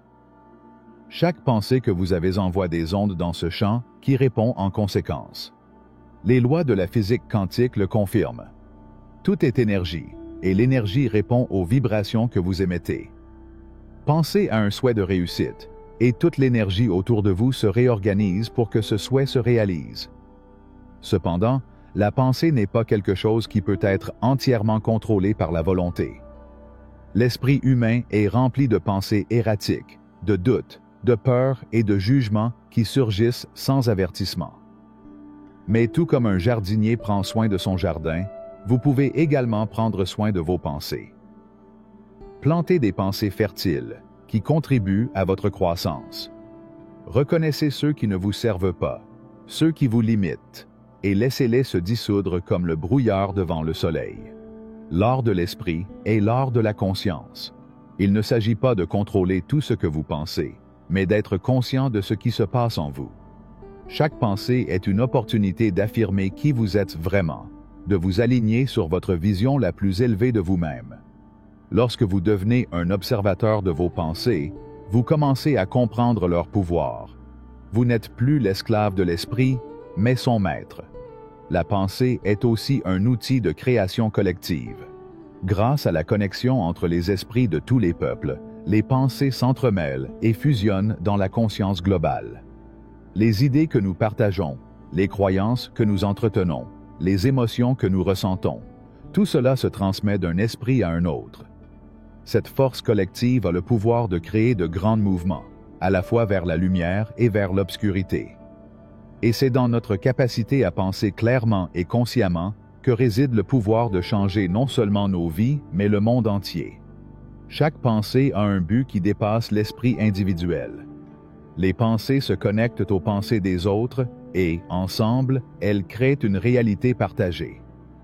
Si toute l'humanité pouvait s'aligner sur des pensées de paix, d'amour et d'abondance, la transformation du monde serait instantanée. La force de la pensée est si puissante parce que, comme les vagues de la mer, elle n'est pas quelque chose qui peut être facilement arrêté. Ce qui est pensé avec force devient une onde qui s'étend au-delà de soi-même. Et c'est là que réside l'une des clés du pouvoir de la pensée, la cohérence. Lorsque vos pensées sont alignées avec vos paroles, vos émotions et vos actions, vous créez une vibration puissante, une fréquence qui résonne avec l'univers. L'univers ne répond pas à des pensées isolées, mais à des vibrations constantes. Si vous pensez à l'abondance, mais que vos paroles sont limitées, vos actions limitées et vos émotions remplies de peur, la vibration que vous émettez est faible et contradictoire. C'est pourquoi la réflexion doit être accompagnée d'une conviction ferme, d'une croyance profonde que ce que vous pensez est déjà une réalité. C'est la foi en vos pensées qui leur donne du pouvoir. Cette foi transforme la pensée en une vibration si forte qu'elle devient une force transformatrice, capable de déplacer des montagnes. Le pouvoir de la pensée est aussi le pouvoir de la persévérance. Il ne suffit pas de penser à quelque chose une fois et d'attendre qu'il se manifeste. La création exige de la persévérance et de la patience. Un arbre ne pousse pas en un jour. Les graines que vous semez dans votre esprit ont besoin de temps pour germer, pour grandir, pour porter leurs fruits. La clé est de maintenir la vibration, de penser constamment à la façon dont vous voulez être, à la façon dont vous voulez voir le monde. Ainsi, la pensée devient un puissant aimant qui attire les circonstances alignées sur cette fréquence. Chaque pensée est une étincelle de création, une petite étoile dans le vaste univers des possibilités. Et même si les pensées peuvent sembler éphémères et fragiles, elles sont en réalité le fondement sur lequel nous construisons notre être. Semez des pensées d'amour, d'abondance et de paix. Prenez soin de votre jardin intérieur avec la même dévotion que le ferait le jardinier le plus sage. Et vous verrez comment la création commence à s'aligner avec vous, en votre faveur. Car, en fin de compte, la pensée ne crée pas seulement le futur, mais façonne le présent. Ce n'est pas quelque chose que vous devriez attendre de voir se manifester. C'est quelque chose qui se produit déjà, maintenant, dans chaque pensée que vous choisissez. Et en choisissant consciemment, l'avenir que vous désirez commence à prendre forme. L'émotion est le courant vital qui traverse notre être, un fleuve invisible qui détermine la direction de nos vies. Il ne s'agit pas simplement d'une réponse aux événements du monde extérieur, mais d'une force interne qui a la capacité de transformer, d'élever ou de stagner, selon la façon dont nous la gérons. L'émotion est le langage de l'âme, et dans sa vibration, la beauté et l'obscurité de notre expérience prennent vie. Dans l'alchimie de l'être, les émotions sont des métaux précieux qui, une fois raffinés, se transforment en or. Mais, comme l'or, les émotions doivent être comprises et purifiées avant de pouvoir manifester leur véritable potentiel. Une émotion n'est pas quelque chose à ignorer ou à réprimer. C'est un message de votre être le plus profond, un signe de ce qui se passe à l'intérieur de vous. Si vous comprenez la nature de vos émotions, vous pouvez les utiliser comme un outil de transformation interne. Les émotions sont la réponse énergétique à ce que vous croyez, pensez et percevez. Chaque émotion porte en elle une vibration spécifique qui, une fois libérée dans l'univers, crée une résonance qui influence le champ de la réalité. Lorsque vous ressentez de la peur, de la tristesse, de la colère ou de la frustration, vous émettez une basse fréquence qui attire des situations et des expériences en accord avec cette énergie. Au lieu de cela, lorsque vous ressentez de l'amour, de la gratitude, de la joie et de la compassion, vous générez une vibration élevée qui se connecte à l'abondance et aux opportunités. La clé de l'alchimie de l'émotion est de comprendre que les émotions ne sont pas des ennemis à vaincre, mais plutôt des forces à comprendre et à transmuter. L'alchimie ne consiste pas à éliminer les émotions négatives, mais à les transformer, à les élever au plus haut niveau de conscience. Tout comme l'or est obtenu à partir de pierres brutes par un processus de chaleur et de raffinage, les émotions les plus denses peuvent être transformées en quelque chose de plus pur grâce à la conscience et à la transformation intérieure. La première étape vers l'alchimie émotionnelle est l'acceptation. Vous ne pouvez pas transformer ce que vous n'acceptez pas. Il est essentiel que vous vous autorisiez à ressentir ce que vous ressentez sans jugement. La répression ne crée que de la résistance, et la résistance est ce qui perpétue la douleur. Lorsque vous laissez vos émotions s'exprimer sans leur résister, vous commencez à comprendre leur message plus profond. Si vous vous sentez triste, ne combattez pas cette tristesse. Acceptez-le comme faisant partie de votre expérience humaine. Si vous ressentez de la peur, ne la niez pas. Regardez-le en face et laissez sa vérité être révélée. Ce n'est qu'en l'acceptant que vous pouvez commencer à transmuter. Une fois que vous avez accepté l'émotion, l'étape suivante est la compréhension. Les émotions ont toujours un message à transmettre. La peur, par exemple, vous montre où vous choisissez l'incertitude plutôt que la confiance. La tristesse vous invite à lâcher prise sur ce qui ne vous sert plus, à guérir ce qui est encore brisé. Chaque émotion, aussi inconfortable soit-elle, est un guide pour votre évolution, un phare qui éclaire le chemin de la transformation. La troisième étape de l'alchimie émotionnelle est la libération. Au fur et à mesure que vous comprenez le message de l'émotion, vous pouvez la libérer. La libération ne signifie pas l'ignorer ou le supprimer, mais le laisser partir, lui permettre de se dissoudre dans la conscience, en reconnaissant qu'il a déjà servi son but. C'est comme un nuage qui traverse le ciel. Nous ne nous y accrochons pas, nous l'observons simplement et le laissons suivre son cours.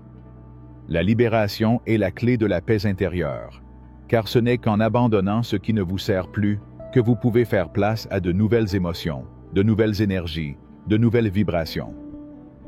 L'étape finale de l'alchimie émotionnelle est la transmutation. C'est là que la magie opère réellement. Prendre l'émotion dans sa forme la plus pure, comprendre son essence, puis la transformer en quelque chose de plus élevé. La peur peut se transformer en courage, la tristesse en compassion, la colère en passion créatrice. C'est le pouvoir de la pleine conscience. Vous pouvez prendre n'importe quelle émotion et, grâce à une pratique consciente, l'élever, la transmuter et la renvoyer à l'univers sous la forme d'une énergie plus élevée, plus pure et plus puissante. C'est un processus énergétique, une danse entre le corps, l'esprit et l'âme. Chaque émotion a sa propre résonance énergétique, et en l'élevant, vous transformez non seulement votre expérience intérieure, mais vous changez également la vibration du monde qui vous entoure. Lorsque l'émotion est purifiée, elle devient une force créatrice, capable d'attirer le meilleur de l'univers. Ce que nous ignorons souvent, c'est que les émotions ont une vie propre. Ils se nourrissent de notre attention, de notre énergie. Si vous nourrissez constamment l'émotion du manque, de la rareté, de la peur, vous attirerez davantage de ces mêmes émotions. Si, en revanche, vous nourrissez des émotions de gratitude, de confiance et d'espoir, vous vous connecterez à une fréquence d'abondance et de réussite. L'émotion est le champ dans lequel vous semez vos pensées. Semez des graines d'amour, de foi et de joie, et vous verrez comment elles fleuriront dans votre vie. Ce processus d'alchimie émotionnelle est également profondément personnel. Chaque individu a sa propre alchimie intérieure, ses propres blocages, ses propres manières de vivre le monde émotionnel. Toutes les peurs ne sont pas les mêmes. Toutes les tristesses ne sont pas les mêmes. Par conséquent, le processus de transmutation sera unique pour chaque personne. Mais la clé réside dans la pratique, dans l'engagement, dans le processus de transformation interne. Plus vous pratiquez, plus cela deviendra naturel. L'alchimie de l'émotion devient un art, un chemin vers la maîtrise émotionnelle, un chemin vers la paix intérieure et la liberté. La liberté émotionnelle est la liberté d'être qui vous êtes dans votre intégralité, sans être lié aux émotions du passé, sans être conditionné par des peurs ou des traumatismes. C'est la capacité d'être présent avec toutes ces émotions, de ressentir sans être contrôlé par elles, de transformer n'importe quelle émotion en énergie créatrice. Et c'est ça la véritable alchimie. Être capable de prendre ce qui semble négatif, ce qui semble destructeur, et de le transformer en quelque chose de positif, quelque chose qui vous élève. N'oubliez pas que l'alchimie n'est pas un processus rapide ou superficiel. C'est un art profond qui demande de la patience, de la conscience et surtout de l'amour. Mais si vous vous consacrez à la pratique, si vous vous permettez de ressentir et de transformer chaque émotion, vous découvrirez que vous êtes le magicien de votre propre vie, capable de créer la réalité que vous désirez avec le pouvoir de vos émotions. Chapitre 12. La sagesse du silence. Dans la danse infinie de la création, le silence est l'espace où tout naît. C'est la présence derrière le mot, le vide qui précède la manifestation. Ce n'est pas l'absence de son, mais la vibration primordiale d'où surgit tout ce que nous connaissons. Le silence n'est pas la passivité. C'est l'intelligence qui organise le chaos, le calme qui prépare le terrain à l'action. Au moment où une personne entre dans le silence, elle rencontre la profondeur de sa propre essence. Le bruit extérieur et les pensées dispersées se dissipent, et ce qui reste est une pure conscience, sans interférence, sans attente, simplement dans sa forme la plus essentielle.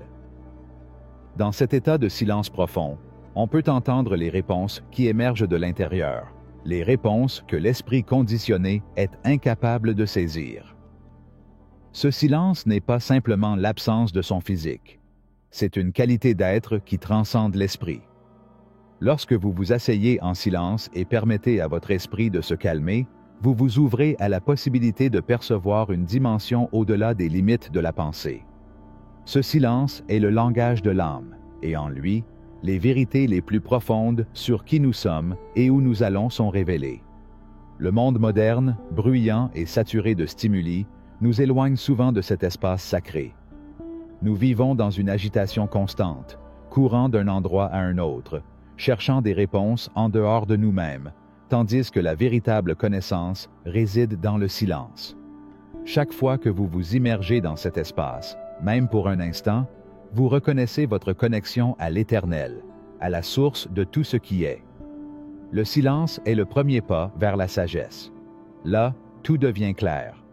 Il n'y a pas de jugement ni d'opinion, seulement la vérité sans fioriture, sans distorsion.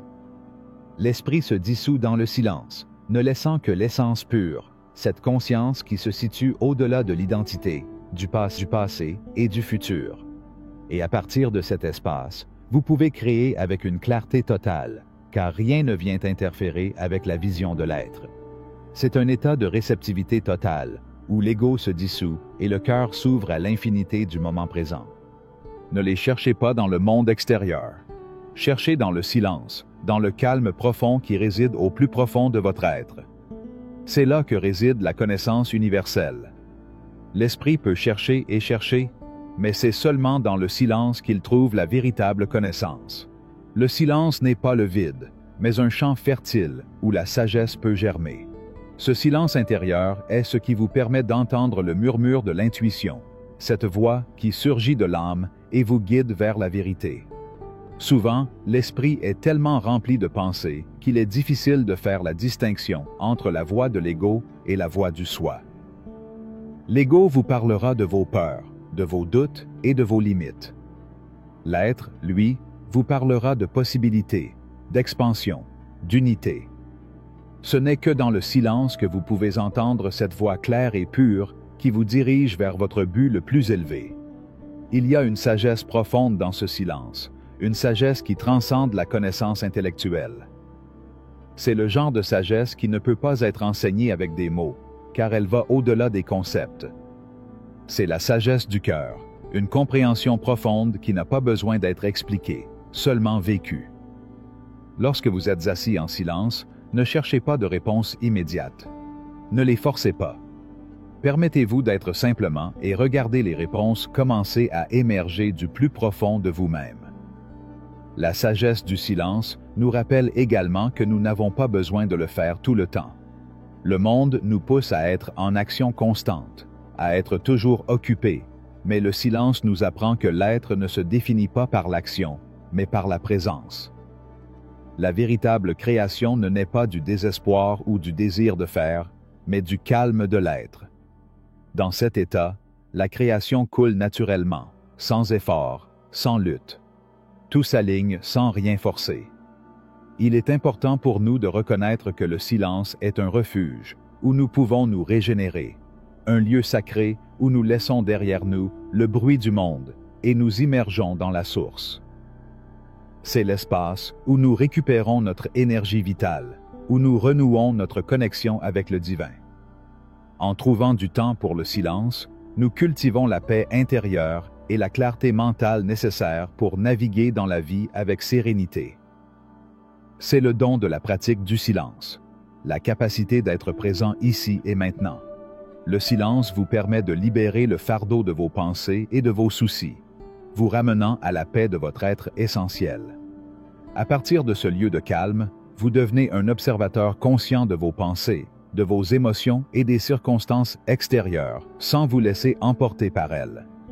C'est cela la vraie liberté, la capacité d'être, simplement d'être, dans le flux du moment présent. Le silence ne doit pas être considéré comme une absence d'activité, mais comme un espace plein de possibilités infinies. Dans ce silence, tout ce que vous avez été et tout ce que vous serez converge vers un seul point, le maintenant. C'est l'endroit où les intentions deviennent des graines, où la créativité germe, où l'amour se développe. Le silence est le terrain fertile dans lequel la conscience de votre être divin est semée. Dans la pratique quotidienne, le silence peut être trouvé dans des moments simples. Il ne s'agit pas seulement de s'asseoir en méditation, même si cela est puissant, mais d'apprendre à trouver ces moments de calme au milieu de l'agitation de la journée. Quelques minutes de respiration consciente, une pause entre les activités, une promenade solitaire sans aucune distraction, peuvent être des moyens de renouer avec le silence. La clé est de faire de la place à ce calme dans votre vie, de permettre au moi de s'exprimer sans interférence. Enfin, rappelez-vous que le silence est un acte d'amour envers vous-même. C'est la reconnaissance que, au milieu de tout ce que vous faites, il y a toujours un endroit en vous où vous pouvez vous reposer, où vous pouvez revenir à vous-même. C'est le cadeau que vous offre le silence, l'opportunité de rentrer chez vous, de revenir à votre essence, de ne faire qu'un avec tout ce que vous êtes et tout ce que vous êtes devenu. Chapitre 13. Le pouvoir du présent. Le présent est le seul moment que nous possédons vraiment, la seule réalité dans laquelle nous vivons, la seule porte ouverte à la création. Tout ce que nous recherchons est ici, à cet instant. Tout ce que nous désirons attend d'être reconnu dans la conscience du moment présent. Le temps, tel que nous le connaissons, est une illusion. Le passé n'existe plus, le futur n'est pas encore arrivé, et tout ce que nous avons entre nos mains est l'ici et maintenant. Le présent n'est pas conditionné par les souvenirs du passé ou les peurs du futur. C'est un espace propre et pur où tout peut arriver sans les limitations de l'esprit. Cependant, nous vivons tellement prisonniers de l'illusion de ce qui était et de ce qui sera que nous oublions ce moment de pouvoir. C'est dans le présent que tout se décide, que tout se transforme, que la vie se révèle dans sa splendeur maximale. En étant présent, nous nous alignons sur notre nature essentielle. C'est le point de pouvoir, le creuset où se forgent nos intentions, nos émotions, nos actions. Dans le présent, nous pouvons nous souvenir de qui nous sommes, sans les distorsions de l'ego ou les attentes du futur. Nous pouvons simplement être ce que nous sommes, complet et parfait, tel que nous sommes. C'est la première étape pour manifester la réalité que nous désirons, revenir au présent, à l'endroit où commence la création. Les êtres humains sont constamment à la recherche de quelque chose de plus. Plus de succès, plus de bonheur, plus d'amour. Mais dans cette recherche, nous oublions que tout ce dont nous avons besoin est déjà en nous, dans le présent. L'abondance, la paix et l'épanouissement font déjà partie de notre essence. En nous concentrant sur le présent, nous pouvons accéder à tout cela.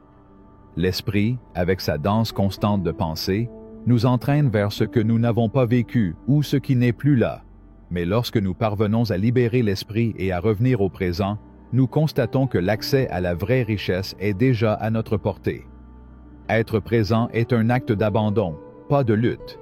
Il ne s'agit pas de forcer notre attention, mais plutôt de nous permettre de suivre le rythme naturel de la vie. C'est dans ce flux que la magie opère, que les opportunités surgissent, que la paix et la joie sont présentes. Lorsque nous résistons à ce flux, nous nous éloignons de ce que nous voulons vraiment. Nous oublions notre connexion à l'univers, notre capacité innée à créer.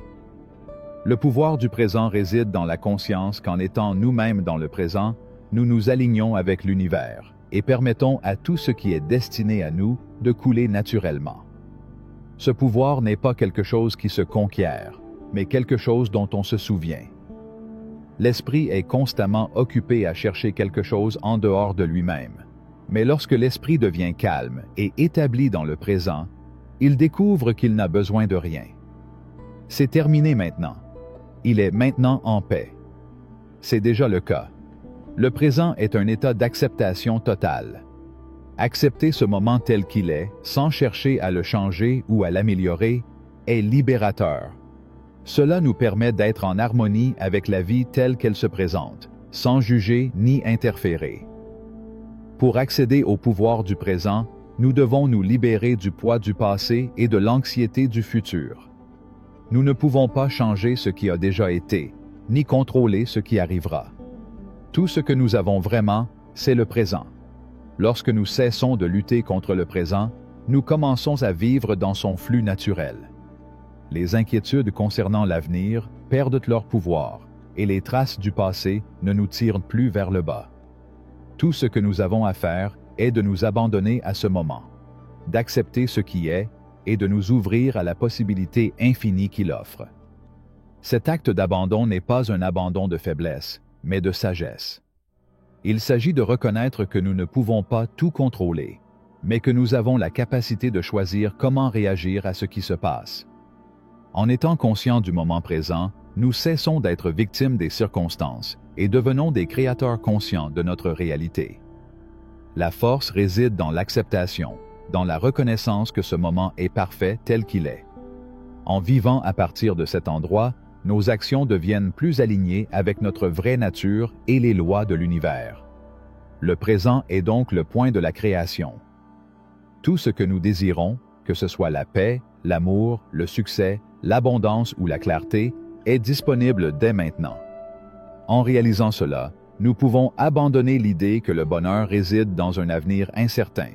Le bonheur ne réside pas dans ce que nous n'avons pas encore accompli, mais dans ce que nous sommes déjà à cet instant.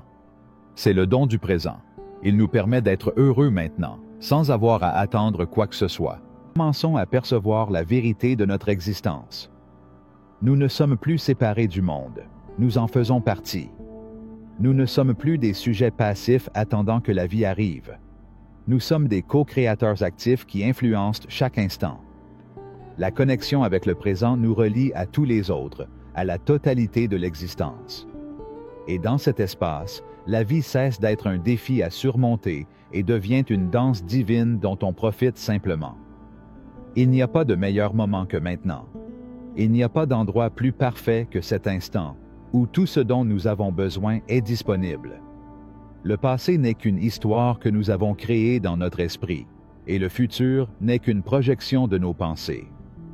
La seule chose réelle est le présent, et c'est ici que tout se décide. Si vous vous êtes déjà senti perdu, si vous avez déjà cherché des réponses sans savoir où les trouver, rappelez-vous que tout ce que vous avez à faire est de revenir au présent. Ici, dès maintenant, vous pouvez trouver toutes les réponses que vous recherchez. La sagesse est en vous, attendant d'être révélée. La paix est en vous, attendant d'être expérimentée. L'abondance est en vous, attendant d'être manifestée. Il suffit de se permettre d'être ici, maintenant, pleinement présent. Chapitre 14. La grâce du silence. Dans un monde qui ne cesse de parler, le silence devient un refuge sacré. Le bruit des voix, les opinions des autres et les pensées sans fin peuvent étouffer l'essence de qui nous sommes. Mais lorsque nous nous permettons d'embrasser le silence, nous découvrons une dimension plus profonde en nous-mêmes, où réside la paix à laquelle nous aspirons tant. Le silence n'est pas vide. C'est l'espace dans lequel naît toute création. C'est l'immobilité qui précède le mouvement. C'est le calme qui donne vie au verbe, le repos qui permet à l'âme de se ressourcer. Nous ne pouvons pas entendre la mélodie de la vie si nous sommes constamment occupés, pleins de bruits internes et externes. La vraie sagesse ne se trouve pas dans les mots, mais dans le silence qui les précède. C'est là que nous pouvons entendre la voix de notre être le plus profond, cette voix qui ne parle pas avec des sons, mais avec une vibration subtile qui résonne dans le cœur. En silence, nous nous connectons à l'univers entier. Tout ce qui existe dans la vie a son origine dans le silence. Le silence n'est pas simplement l'absence de son, mais la pleine présence de ce qui est. Lorsque nous apprenons à être silencieux, nous découvrons que tout ce dont nous avons besoin est déjà là, déjà en nous, dans l'espace invisible, dans l'instant invisible. Le silence nous conduit à l'essentiel, à l'éternel. Cela nous permet de voir au-delà des distractions, nous invitant à regarder à l'intérieur de nous-mêmes. Il est facile de tomber dans le piège de l'action constante, du besoin de faire, de courir après la prochaine réalisation, le prochain objectif. Mais dans cette course, nous oublions ce qui compte vraiment. La véritable transformation ne se produit pas dans l'action, mais dans l'être. L'être se révèle dans le silence. Dans cet espace sans mots, sans pensées interrompues, l'essence de qui nous sommes se révèle dans sa pureté. Et en nous connectant à cette essence, nous pouvons commencer à créer à partir d'un lieu de clarté et d'authenticité. Le silence n'est pas l'absence, c'est la présence. C'est l'espace où l'âme s'élargit, où émergent les réponses à nos questions les plus profondes. Le silence est le maître qui nous guide sans dire un seul mot. Dans ce document, les solutions apparaissent, les visions deviennent claires et les décisions sont prises sans effort. Lorsque nous sommes présents en silence, nous commençons à percevoir la vérité derrière l'illusion, l'essence de chaque instant, la force invisible qui donne vie à tout ce qui existe. L'esprit, par nature, est habitué au bruit. Il cherche toujours quelque chose pour occuper son attention. Il est toujours agité. Il a toujours besoin de réponses immédiates. Mais dans le silence, l'esprit trouve son repos. Dans le silence, on devient immobile et on s'ouvre à de nouvelles possibilités. Plus nous pratiquons ce silence, plus nous apprendrons à écouter notre voix intérieure, cette voix qui sait ce dont nous avons besoin, ce que nous sommes vraiment, ce que nous voulons vraiment. C'est dans son profond silence que nos vérités les plus profondes émergent à la surface. Dans son silence, nous commençons à comprendre qui nous sommes au-delà de l'image que le monde a créée de nous. En nous immergeant dans le silence, nous laissons derrière nous les attentes des autres et découvrons notre vraie nature, notre vraie voix, qui n'a pas besoin de validation extérieure. La vérité ne se trouve pas dans les voix qui nous entourent, mais dans la voix silencieuse en nous. Par le silence, nous pouvons aussi apprendre à lâcher prise. Lâcher prise sur le contrôle, lâcher prise sur la peur, lâcher prise sur le jugement, lâcher prise sur tout ce qui nous lie au passé ou nous projette dans le futur. Le silence nous apprend à vivre sans nous accrocher à ce qui était ou à ce qui pourrait être. Elle nous invite à vivre dans le présent, à être présent à nous-mêmes et à la vie telle qu'elle est, sans les distorsions que l'esprit impose souvent. Et en lâchant prise, nous devenons plus légers, plus libres, plus capables de vivre avec un esprit clair et un cœur ouvert. Mais le silence ne se trouve pas seulement dans le calme extérieur. Elle réside également dans le calme intérieur, dans le calme de notre esprit et de notre cœur. C'est à l'intérieur que le silence devient un lieu de pouvoir.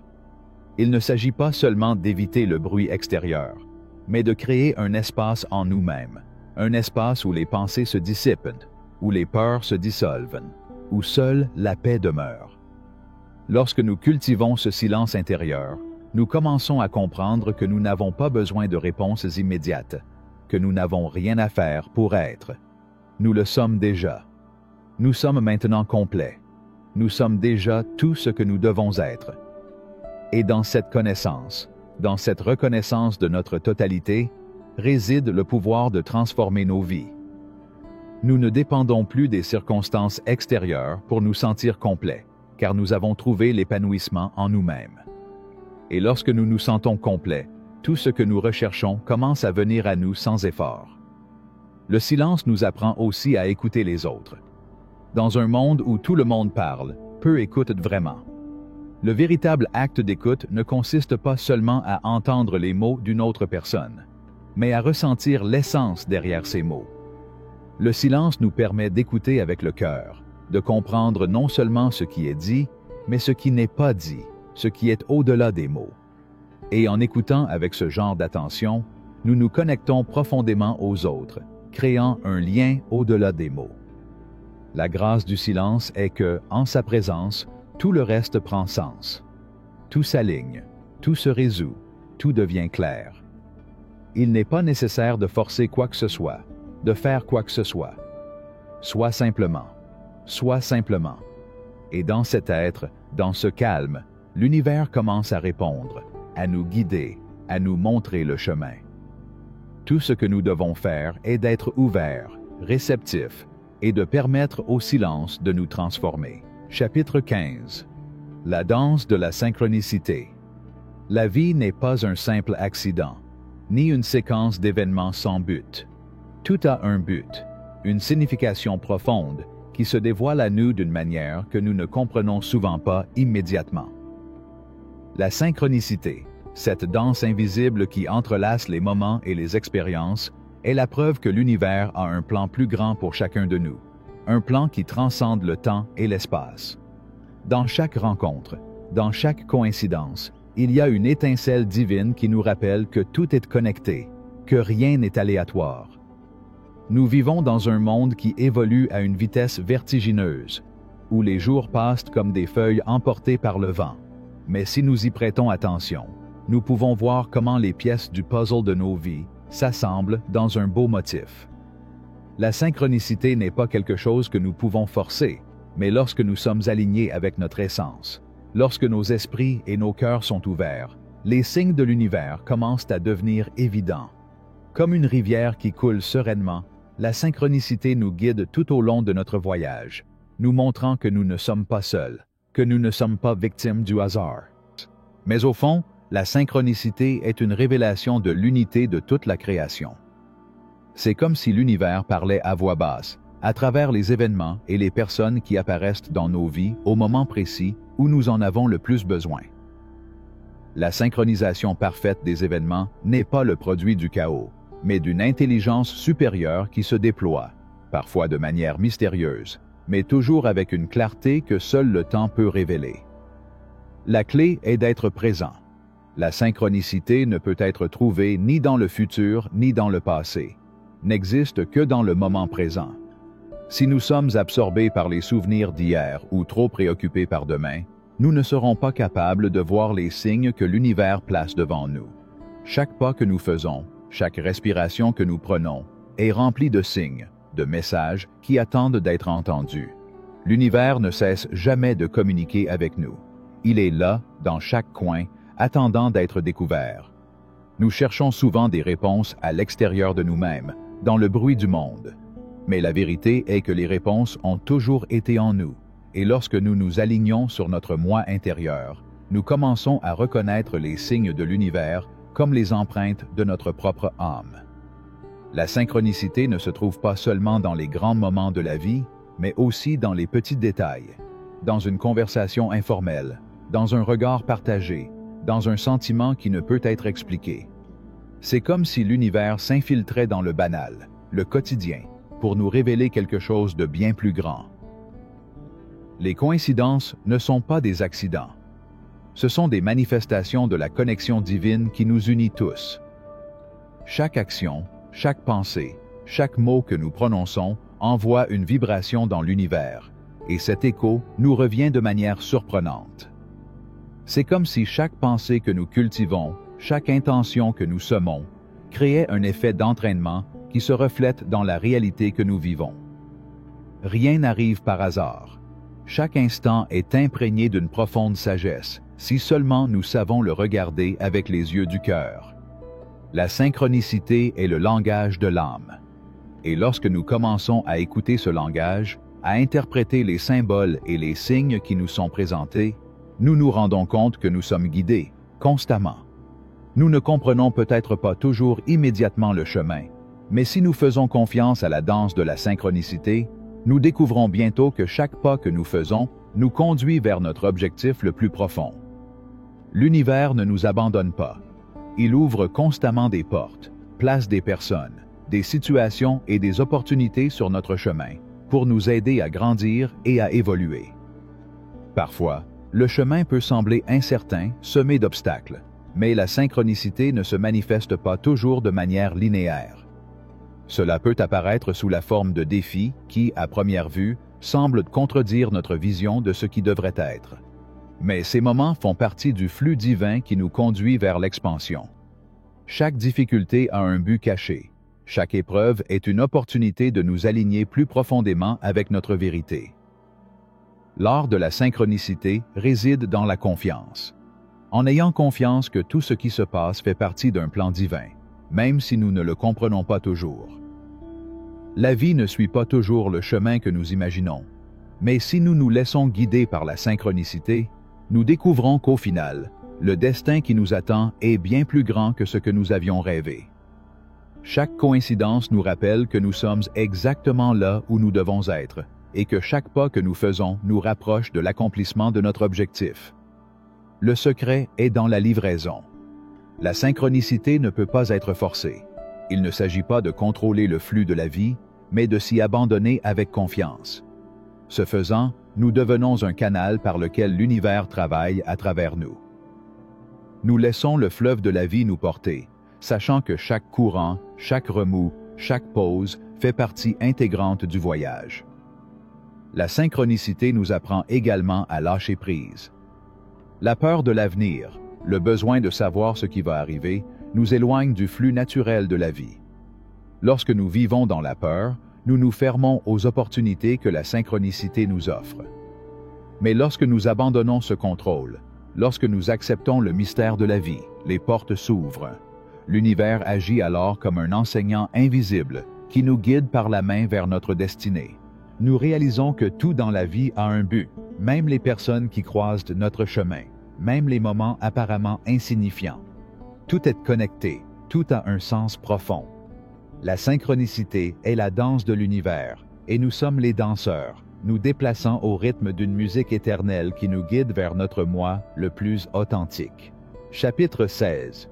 La neurologie du « je suis ». Dans le vaste univers de l'esprit humain, l'identité se forge non seulement à travers les expériences vécues, mais aussi par la répétition des mots que nous nous disons. Les affirmations que nous prononçons, les croyances que nous adoptons et les émotions que nous ressentons sont toutes profondément ancrées dans notre psyché. Cependant, ce que beaucoup de gens ne savent pas, c'est que le cerveau ne fait pas la distinction entre ce qui est réel et ce qui est constamment répété. En fait, c'est dans la répétition que réside l'une des clés les plus puissantes de la transformation. Ce que nous nous disons et la manière dont nous le disons ont le pouvoir de reconfigurer non seulement notre perception, mais aussi la structure même de notre cerveau.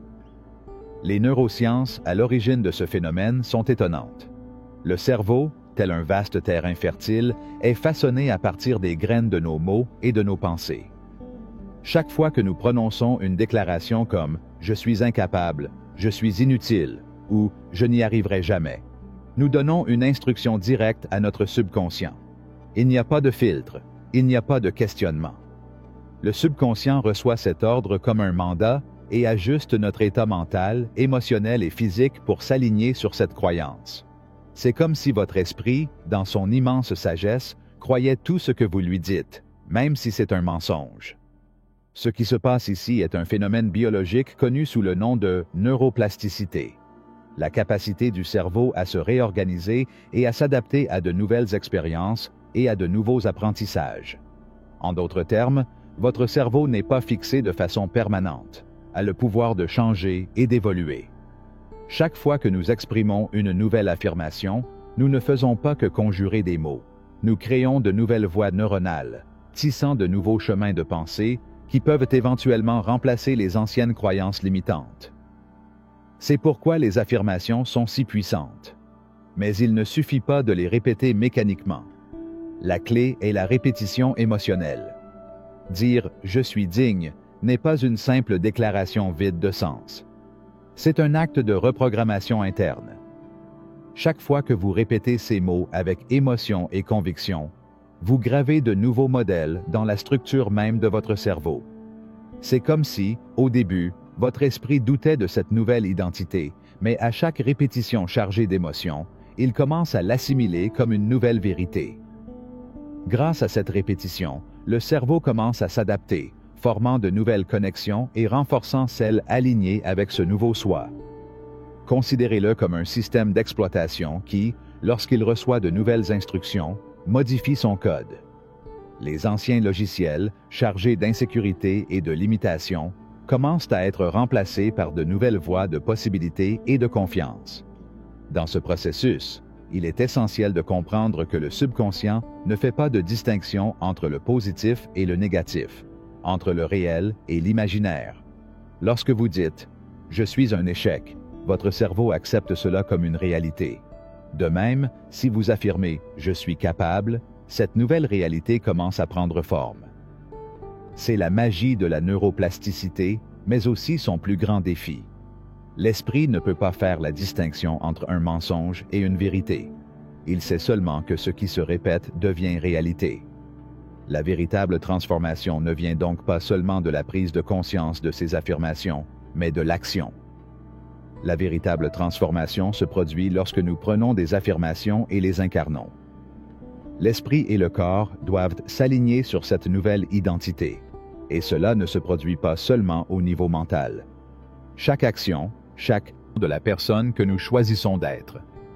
Sur ce chemin de reconfiguration, des outils pour reprogrammer nos croyances sont essentiels. L'une des techniques les plus puissantes est la technique du miroir. Debout devant un miroir, regardant directement dans nos propres yeux, nous prononçons nos affirmations avec une présence et une conviction totale. Cette pratique active les centres émotionnels du cerveau, ce qui renforce l'impact de nos paroles. À ce stade, l'affirmation devient plus qu'une simple déclaration superficielle. elle devient une expérience émotionnellement significative qui commence à désamorcer la honte, le jugement et le doute de soi. Un autre outil puissant est la technique d'inversion des déclarations. Si nous sommes pris dans le cycle des pensées négatives, la première chose à faire est de les identifier puis de les reconfigurer. Si notre affirmation habituelle est « je ne suis pas assez », nous pouvons nous arrêter et dire « c'est une vieille histoire. Maintenant, je choisis de dire « je suis plus que suffisant ». Cette technique active le cortex préfrontal, la partie du cerveau responsable de la prise de décision consciente, nous aidant à modifier les anciens schémas de pensée et à les remplacer par de nouvelles croyances stimulantes. Le journal d'identité est un autre exercice essentiel. En écrivant chaque jour 3 à 5 affirmations qui reflètent notre nouvelle identité, nous ne répétons pas seulement des mots, mais nous créons la preuve dans notre vie quotidienne que nous sommes qui nous disons être. Cet exercice renforce la conviction que nous sommes capables, résilients, aimants et méritants. En documentant de petites réalisations, telles que « je suis concentré parce que j'ai terminé mon projet hier », notre esprit commence à accepter ces petits moments comme la preuve de la nouvelle identité que nous cultivons. Enfin, la visualisation ancrée dans l'identité permet à l'esprit de voir et de ressentir notre futur moi, vivant la vie que nous désirons. Cette pratique n'est pas seulement un exercice mental, c'est un acte d'incarnation. En visualisant le futur et en disant « je suis cette personne maintenant », nous envoyons un message clair à notre subconscient. L'avenir n'est pas quelque chose que nous attendons. C'est quelque chose que nous avons déjà choisi d'être, maintenant. La clé de ce processus réside dans la répétition et l'émotion. Répéter des affirmations sans émotion, c'est comme planter une graine sans l'arroser. Le cerveau a besoin de sentir que ce que nous disons est vrai, et ce sentiment vient de l'émotion. L'émotion, en libérant des substances neurochimiques telles que la dopamine et l'acétylcholine, favorise la création de nouvelles connexions neuronales, facilitant ainsi la reprogrammation de notre esprit. N'oubliez pas que vous n'avez pas besoin de combattre vos anciennes croyances. Arrêtez simplement de les nourrir. Arrêtez de leur donner de l'énergie. Chaque fois que vous dites « je suis digne », vous renforcez une nouvelle histoire, un nouveau récit qui remplace l'ancien. Chaque mot que vous dites a le pouvoir de créer votre réalité. C'est là le pouvoir de la déclaration d'identité. Ce que vous dites de vous-même devient votre réalité. Ainsi, en choisissant les mots qui construisent votre identité, en vivant l'avenir que vous désirez, vous prenez le contrôle de votre destin, sachant que la chose la plus puissante que vous puissiez dire est « je suis ». Car dans ces deux mots réside la création elle-même. Que choisirez-vous de créer aujourd'hui? Si vous êtes arrivé jusqu'ici, c'est parce que vous voulez en savoir plus sur « je suis qui je suis ». Le pouvoir du « je suis ». Si c'est le cas, je vous recommande de regarder le premier lien dans la description. Chapitre 17. Vivre du futur. Il existe un enseignement ancien murmuré par les sages de tous les temps, une vérité que le vent porte avec lui, et que le cœur le plus attentif peut entendre au milieu du silence.